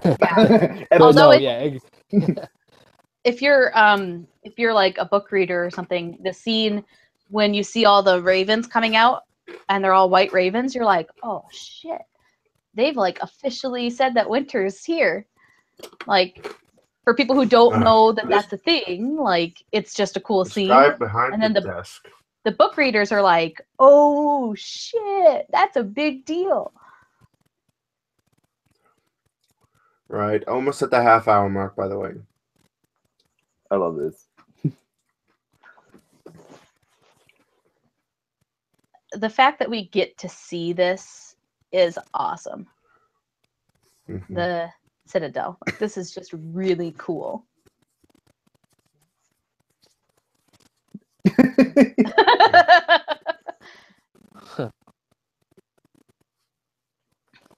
It just started, I'm about halfway through the first book on audiobook. Now, slowly making my way. It's so difficult to get. We'll be at 30 minutes in a bit, in 15 seconds. 10 seconds. We'll be at 30 minutes in 5, 4, 3, 2, 1. 30 minutes. Is that Jim? So okay, is Jim Broadbent playing the Archmaester? Do you reckon? Because Jim Broadbent's I think so. It would be weird if he wasn't. Like, sorry, it makes sense. It's one of the bigger new characters that's being introduced in the next season. That's who I think he's playing. Sam's like, I'm sorry. I just gotta go.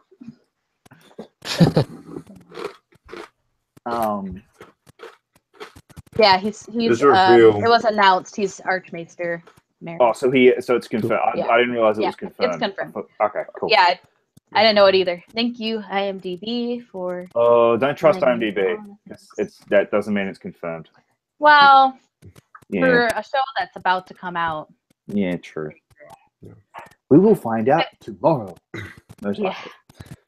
Well, it says Probably he's not. on Dragonstone, which I don't know what episode that is. I think Dragonstone's the first episode. Seriously, this reveal is amazing.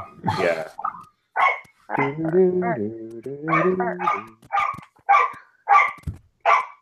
Arc. Huge. Oh, That's so cool. Yeah. Even Kristen's dogs got excited from seeing this. We love this, dude. Bark, bark, bark. We love books. We eat them all the time. Man, it's just that touching. We've seen, like, he's finally there. Oh. The White Raven. Winterfell. Winter is here. Winter is finally here, and it only took us 6 seasons. Yay! And it's the whole reason we had to wait an extra 3 months. I know. We would be finished. Winter. I hate you, Winter. Like, we would be finished this season by now. I mean, I hate Winter a lot for personal reasons anyway, but I hate Winter even more because of this. Excuse you?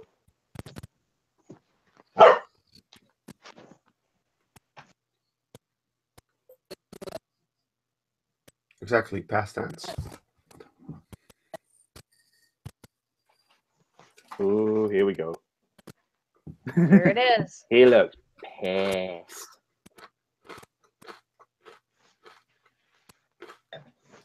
Oh yeah. Gosh, just rewatching these earlier seasons with Shireen, it's just like it's so heartbreaking. Like she's such a sweet kid. And No. Yeah. She did not deserve. I was honestly surprised that Stannis' kid and wife only got introduced in season 4. Yeah. I swear Serene got introduced a lot earlier than that. No, season 4. Mhm. Oh, wow.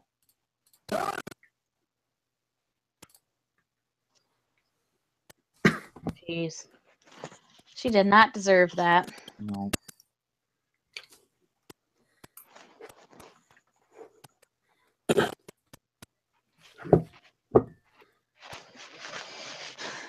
Can you give me a quick time code real quick?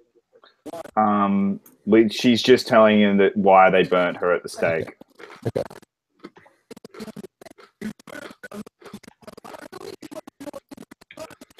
Dev was just yelling at Melisandre. Yeah. Okay, got it. Yeah. I had to switch over.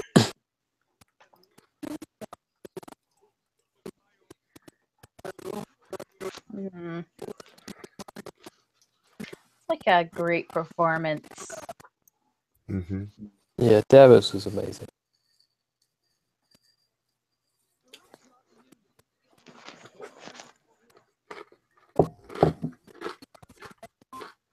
Jeez.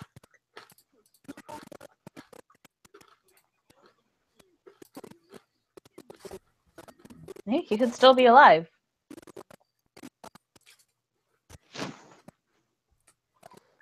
I just don't see how Brienne would have left him with a head. He could still be alive. There's a theory that he's still living. Yeah, because because again, TV show rule. Yeah, You never don't saw show him the death. Yep. I'm happened- of the opinion that he's dead. I will It be happened annoyed if off-screen. he is alive. I will be annoyed. I will only believe that he's dead if he does not appear in season 7 and 8. That's the only reason I believe it. If the show's Pretty over, I will. accurate. How? Yeah, that's pretty accurate. No, but it was the same thing with Sandor Clegane. You were like, oh, he's probably dead, but we haven't officially seen him die on screen. And what happens? Season and a half after we last saw him, he shows up again. I thought he was still alive. Yeah, That one I could Okay. I could see it. For him, it was easier to see him still being alive than when you have Brienne, who's been trying to hunt Stannis down for Yeah. 3 seasons, 4 seasons. Pretty Since season 2, so Two. that's already 4 seasons. 5, Yeah. actually. Yeah, I just don't know what kind of part he would play in the rest of the show. right. Especially that Davos, he's with Jon now. I don't know. You'd have to deal with all that.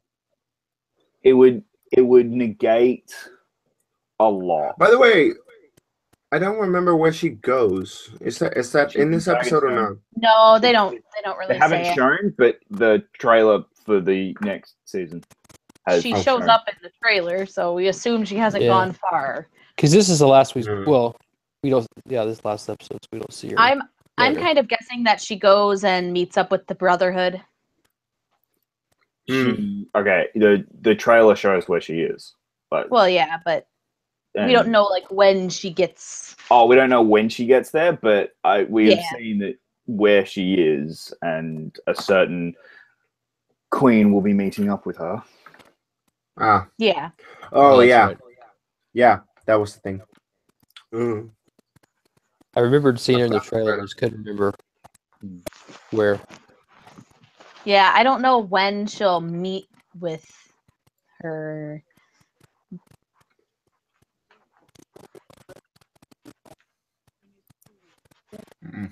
That's fair. Accurate. Also, you should have killed him.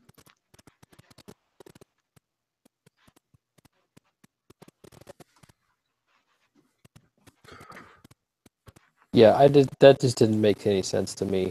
I was like, Yeah. why didn't you tell him about the veil when they were planning everything? Seriously. And this is where I'm gonna be annoyed in the next season if this relationship is destroyed because of Littlefinger, because it makes no sense at this point in the show for why Sansa would try why Sansa is listening to Littlefinger. It makes no sense. So they're gonna have to really do it in a way where Littlefinger isn't seen to be involved at all. I have other theories about that, and I won't say them because I don't want to be wrong. As soon as I say them, they'll be wrong. I mean, I could say it anyway. I think she's playing him, and her ultimate revenge will be to kill him. Like, she's going to... The Brotherhood's going to come to Winterfell. The Hound's going to be with the Brotherhood. This The is a Hound really and bad her joke. have a special connection. She's going to get the Hound to kill Littlefinger for her. Because she blames, at this point, Littlefinger for everything that's happened to her. But now that I've said it, it won't happen. Sorry. Yeah, I really hope they don't undo this like trust they finally have between each other. Yeah.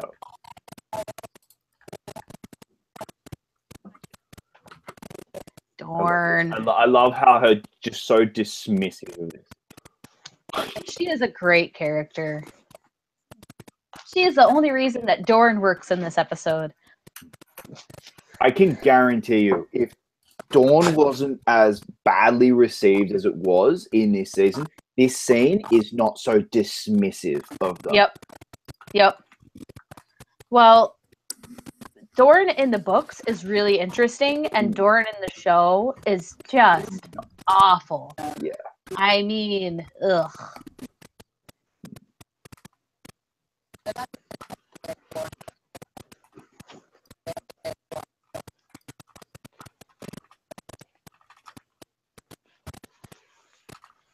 It's weird because I never hated Dorne. Like I mean, granted, I never thought it was as good as everything else. But then listening to other people's opinions on Dorne, it's like how much people didn't like it. I was like, I didn't think it was. Yeah, like But maybe I don't know. Maybe it is. I mean, I haven't realized. I didn't hate Dorne. It's more the fact that the moment that we had Oberyn Martell show up in season 4, I was like, oh my god, this character is awesome. Oberyn I want to is see awesome. more of where he comes from. And then you go to where he comes from, and it's like, this is not as cool as Oberyn Martell was. Well, the books it is, and that's why people don't like it, because they show more of like the action and the fighting style, because that's like the fighting style of that whole area. And the women have like a really cool part to play in the books, and they just don't go that far in the show. They don't show enough of that, and it just ends up being a little lackluster. Also, goodbye, Dario. Is this the end of Darius, do you reckon? That we don't see him again? I don't think we do. I think he's gone. Seriously? The thing as much is, as I like the fact that there is a Dutch guy in this show, he's not that good of an actor. So I preferred Ed Skrein as Dario. Yeah, they had to choose like 3 different. I don't, just because I didn't like. I'm kind of glad he wasn't in the show because I don't know. I prefer this guy. I'm weird like that. Yeah. I do wonder, how do you guys pronounce his name? Oh, The God. actor's Dario? name. Yeah, this guy's name. Oh, I Oh, don't the know. I actor? don't even know. No, the you- actor. Well, I have to look him up. Hold on. Yeah, I have to look because at the read. Because I'm really wondering right now how you guys would pronounce that. It's gonna be I guess- real wrong. Yeah, and I'm gonna laugh at you. Sorry. I would expect nothing less of you, Case. I guess he Uh, could because isn't he still in Essos? Like looking for a cure, as far Yeah. as we know. He's still around. So Yeah. I mean, we could see him and Dario come across each other, maybe. I don't know. I can't see him being in it. I think they're writing him out. I can't see them going back to Essos at all. Like, it would be stupid for. I think it would be stupid for them because there is nothing left there that you need, if you get what I mean, like in the story wise. The only thing would be you would maybe see Jorah coming across back to Westeros or show up in Westeros, like, at the 11th hour or something. Yeah. Maybe. Or maybe next season even. I don't even know if he's supposed to be in this season. Okay, the audio is once again pretty bad. Chris, So the audio. So his name is it looks like it should be Michael, but it's not. Yeah, it's a Dutch version of Michael. Yeah. Michiel Huisman. That's how you pronounce it. So good luck with that. Should just be Michael. Michael's a lot easier to pronounce than whatever that was. All right, we're coming up on the 45 minutes mark.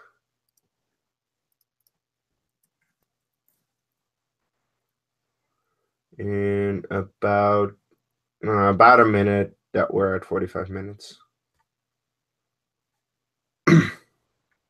Oh, this is my favorite. Out of everything in this episode, this was the scene that I took away and went, this is my favorite scene. Yeah, this was awesome.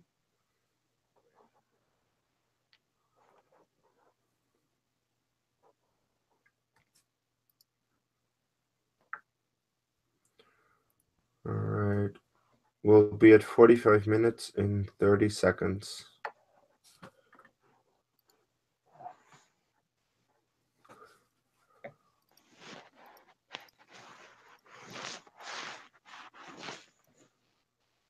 Mm. 15 seconds. 10. I'll be at 45 minutes in 5, 4, 3, 2, 1. 45 minutes.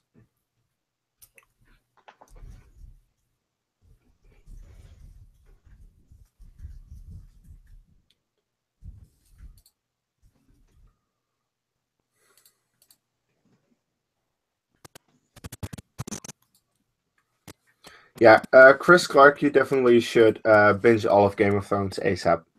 Yeah, don't do anything else because I think it's 56 hours. I don't remember how many hours we said it was. It's a lot of hours, but you can do it in theory in technically 3 days. But you might need to sleep. So take a week and watch all of it, and then next Sunday watch the episode that's coming out tomorrow, and then next week's episode back to back. Be a nice double feature for you. So it was funny. I never watched Game of Thrones ever before, and then season 3, and me and my mates went on a holiday. And down to the beach. We went on a holiday where it was meant to be go to the beach, hang out. We had a night. No, it was that was meant to be the holiday. And what happened was it was pissing down rain the entire time we were there. Oh no! So I owned Game of Thrones on Blu-ray, and I took them because I did want to watch them eventually. Watched all 4 seasons to catch up. While we were down there, because they had all seen them, and we just watched all 4 seasons, and it was just so much fun. Yeah, we were also late to it because we had read the books. but we didn't have HBO and we weren't going to pay for it. So we just thought we'll buy it when it comes out, when it's a little cheaper, and we'll just watch it all at once. We ended up house sitting and marathoned within 2 days the first 3 seasons.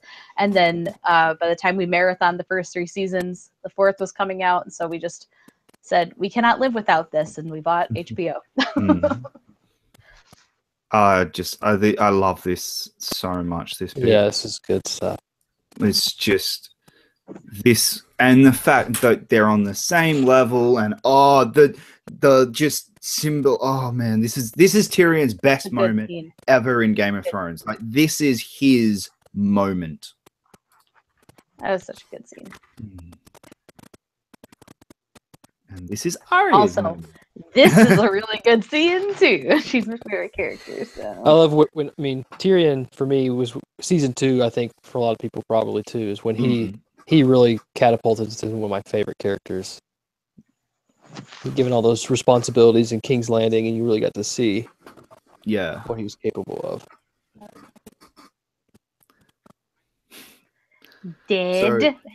So I know for a fact that this was a big book moment, and everyone was expecting this to happen, but not the way that they did it.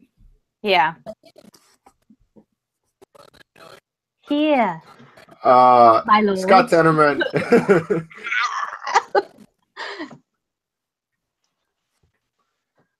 Scott Tenorman must die.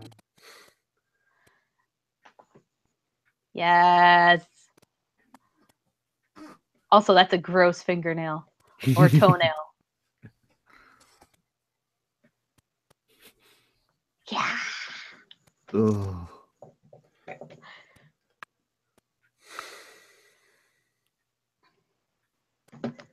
That freaked you the fuck out. Yes.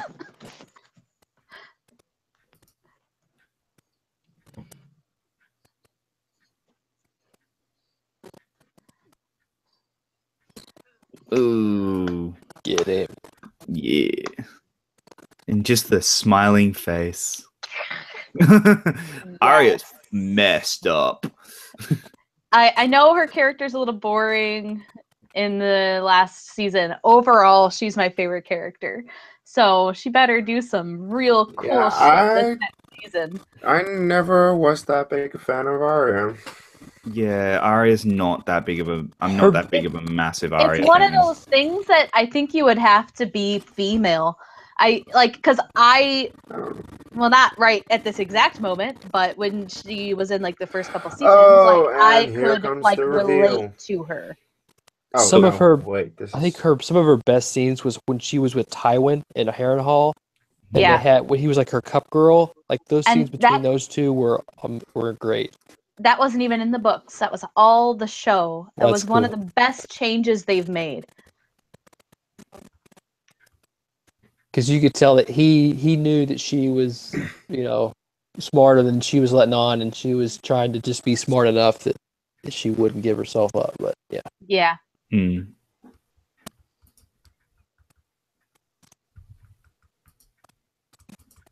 I don't like this scene. I really don't like this scene.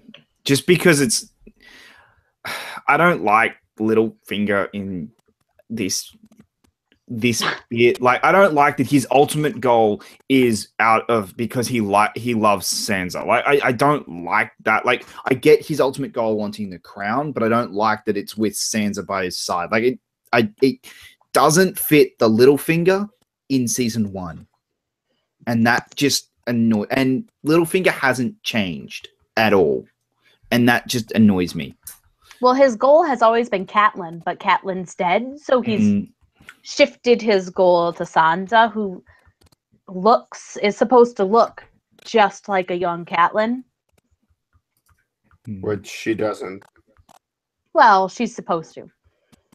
Yeah, but she doesn't. I don't. Yes, but she's supposed to. Case. Yeah, no, I get that. Case. I'm just screwing with you.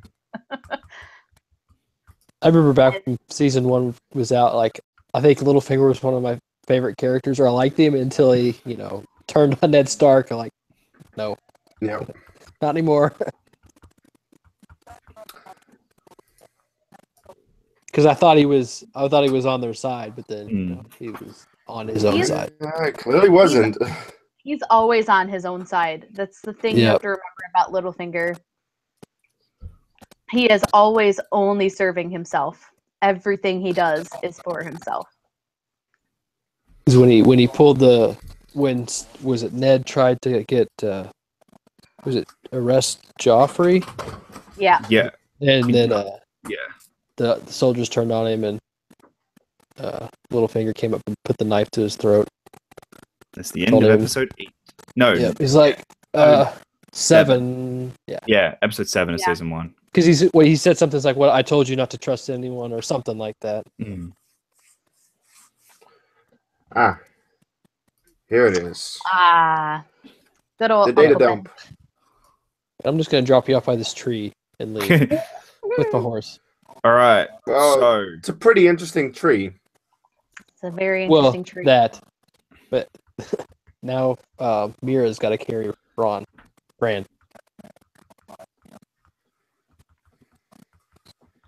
The dead cannot pass. It's a Lord of the Rings thing. Sorry.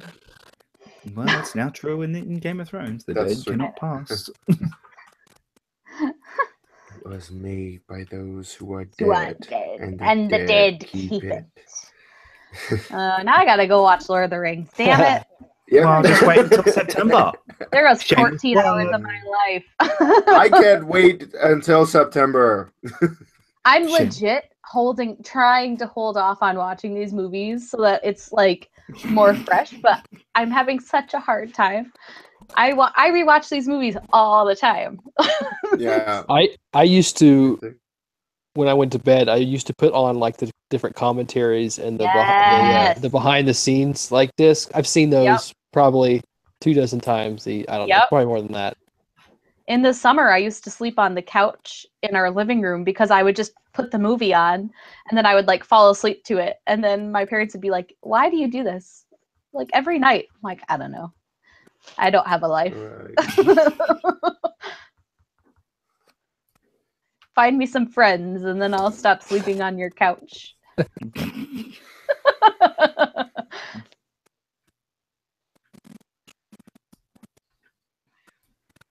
Dun dun dun.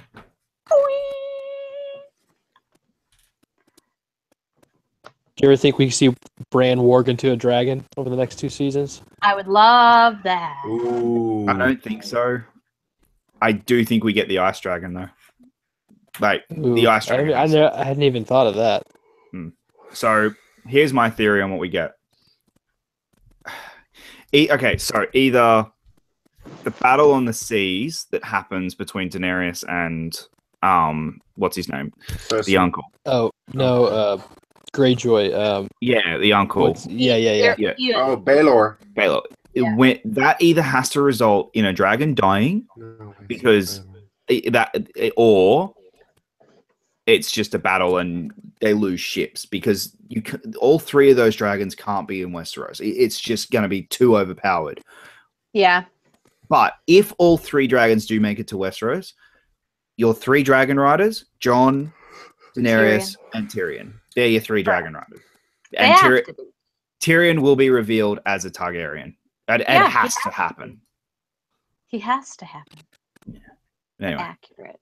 That's like one of the biggest theories, though. So you're not alone. Well, there were 2 there were 2 big theories. There was this one that's literally just about to get revealed, and Tyrion. Yeah. But yeah, I do also like that they don't actually reveal it. They go 2 + 2, and you have to come up with equals 4. Yeah. Yeah. Well, they've recently revealed like what his actual name is too, because his name isn't John. Like she does not name him John. No. It's like a very common Targaryen name, and I don't remember what it was. That's interesting. I haven't heard that. Jaehaerys. Yeah. I saw something today, a headline. I didn't read the article, but it said like Kit Harington filmed like 15 hours of scenes that were wrong, like not in the show, just to throw people off. Yeah. Yep. Well, so no one would know what the actual story was, or what the real. He said that because they were being followed around by paparazzi so much while they were filming, they had to film all these fake scenes. And he said he filmed 3 different fake scenes, and each of them was like 5 hours of filming. It's like, that sucks. I like that. Yes. And then transition. It's a good transition. There you go. It's a good transition. Did anyone else The think this music is too. it? Did anyone else go, that's the end of the episode? I Yeah. genuinely I because thought there are that's still it. 10 minutes left. I can see that. No, when I first watched it, I thought that was it. Like, that's I where did they're going too. to end. And I went, oh my God, that's awesome. But, On the baby? sorry, no, when they cut to On John. the I Oh, when thought they they were cut to gonna him. end Oh. it on cutting Yeah. to John, and then that would be, and that's Oh. the And then would be cliffhanger. R plus Yeah. L equals J, confirmed, and then you end the episode. I like that they gave Liana Mormont a nice big scene to end out the season, because she's my favorite new character of this show. She's such a badass. Seriously, the moment that Liana said that they asked her, how many men do you have? And she was like, 62. That's what we have. If they're all as ferocious as you. Yeah, that. They're all as That will ferocious be as a you. mess. No one's ever beating them. Yeah. Correct. Those are the 62 strongest men in the world. Oh. She just tells them all, I love her. I love. Real quick, back to the dragon thing. The only reason I thought he might work into a dragon is because the three-eyed raven said you won't walk, you'll fly. Yeah. Which, I mean, he could be work into birds and whatever, but I thought Yeah. Nah, dragon. Yeah, it would make sense. Dragon would be pretty cool. Hmm.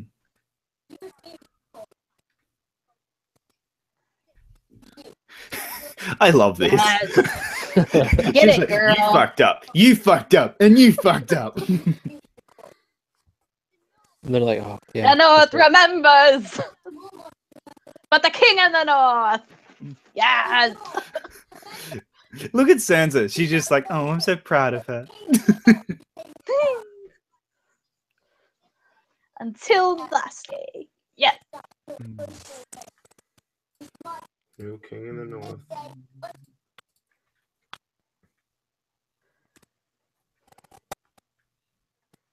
Yes. Get it, girl. He stands up.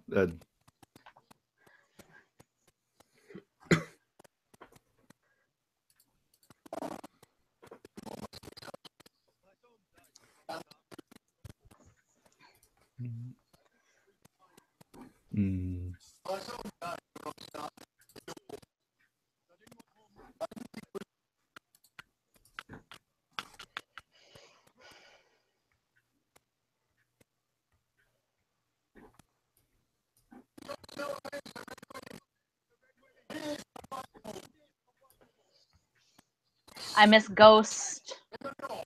I know he's expensive to animate, but I fucking want Ghost in more episodes. Do you ever think we'll see Nymeria ever? I hope so. I mean, so. she's still alive, so Yeah.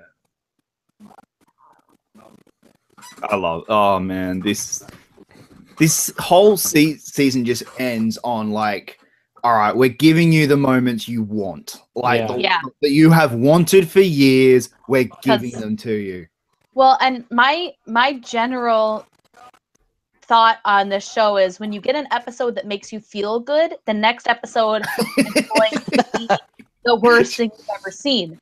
And then this season had so many happy moments and ended on a real happy moment.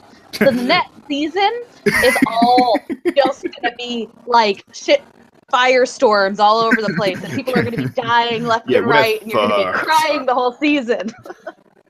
King in the North. A king in the North.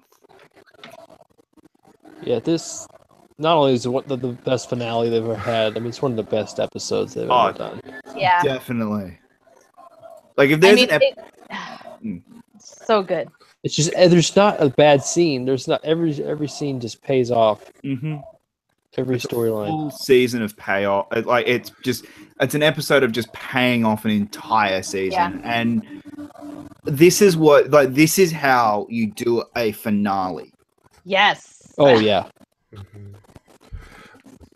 By the way, I just looked up the actress who plays Lyanna Mormont, and she's called Bella Ramsey. Yep, I know. Oh my god. Her last name's Ramsey. What a coincidence.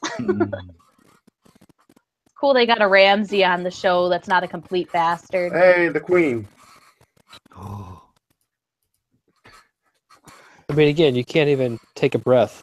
You just gotta. It goes from one amazing scene. It just goes and goes and goes.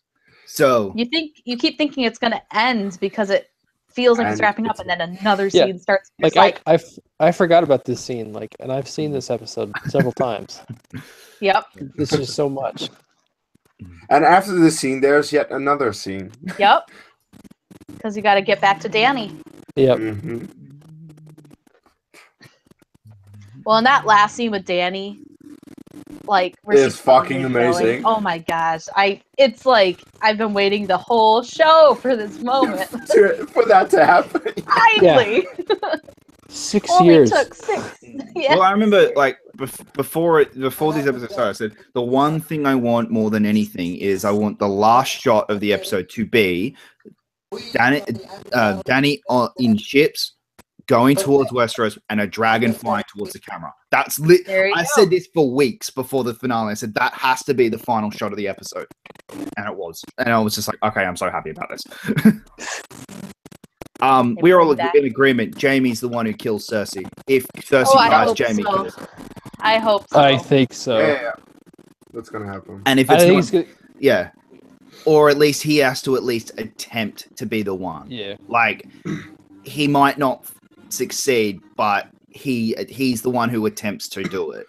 I just feel like his arc's got to come full circle from what he did to the Mad King, because he killed the Mad King because he was going to do what she did. Yeah, she didn't blow up the whole city, but well, he was. Yeah, but she did pretty close. Well, it's not gonna be that long.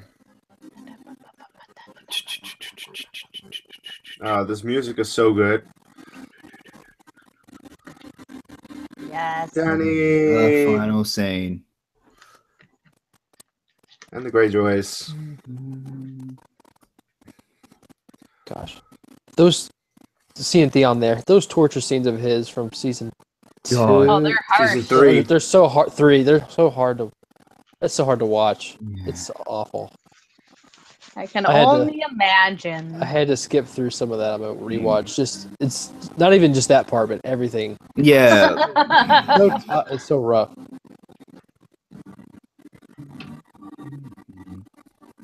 I mean, even though he did some terrible things, it's bad enough that you're just like, oh, this is. I'm very interested to see how much the book changes. Like if it is different. Like we know that the Hodor bit is happening. Yep, that's canon for sure. Yeah, but everything it's interesting to see what else. Well, it'd be interesting to see what else happened if he'd write the damn book. Have you heard the thing that he said it might actually be one more book? Like he might actually have to split the last one. Yeah. No. F you, dude. Write the damn book. I mean, is there just supposed to be one left or 2? 2. There's 2 left. Okay, that's what I thought. And he might split the last one, so there could be 3 books. Write the damn books. Upgrade from DOS to something else, and write the books. Like this man. If he's watching. If George R. R. Martin is watching this, hi. You just hope it doesn't turn into like one of those things where a family member has to take all the notes that he has and like finish it. Like a Robert Jordan situation. Yeah. I would die. That's happened to me once in my life, and I do not want that to happen again. Thank you very much. Because Wheel of Time is my favorite modern fantasy book series. And he died. It's so good. Gosh, and that's it. Freaking great. Woo! Ready to go awesome. for I can't wait for season tomorrow. Less than 24 hours. Well, I cannot wait. it's more than 24 hours for me because for you, I have to wait until 6:30 at night, which is so it airs. Okay, so for me it airs at 11 o'clock in the afternoon, but I'm at work all day. I get home at 4:30, and then I got to wait for my girlfriend and my mates to come over so we can all watch it together. So I have to wait until about 6:30, 7 o'clock tomorrow. That sucks for you. Well, I wake up early. Spoil it for you. The thing is, the episode, the time it airs is like really late at night, so I just wake up early. That's fair. There you go. Yeah. I will watch it. There have been episodes where we've watched it live and then watched it again because we needed to see it twice. Yeah. The door? Which means a real late night, but worth it. Well, I remember last year I wasn't working full time when Game of Thrones aired. I was on a casual basis, and I never worked Mondays because we were never busy Mondays. And my sister still worked full time. She was working full time, and she wouldn't get home until that night. And Lauren was was at uni still, so I was not allowed to watch it until that night. That never happened. Like I always watched it at 11 o'clock, and then no, I did not watch Game of Thrones, and then that night we'd watch it. And I'd watch it for the first time. You're a worse person than me because that was legit.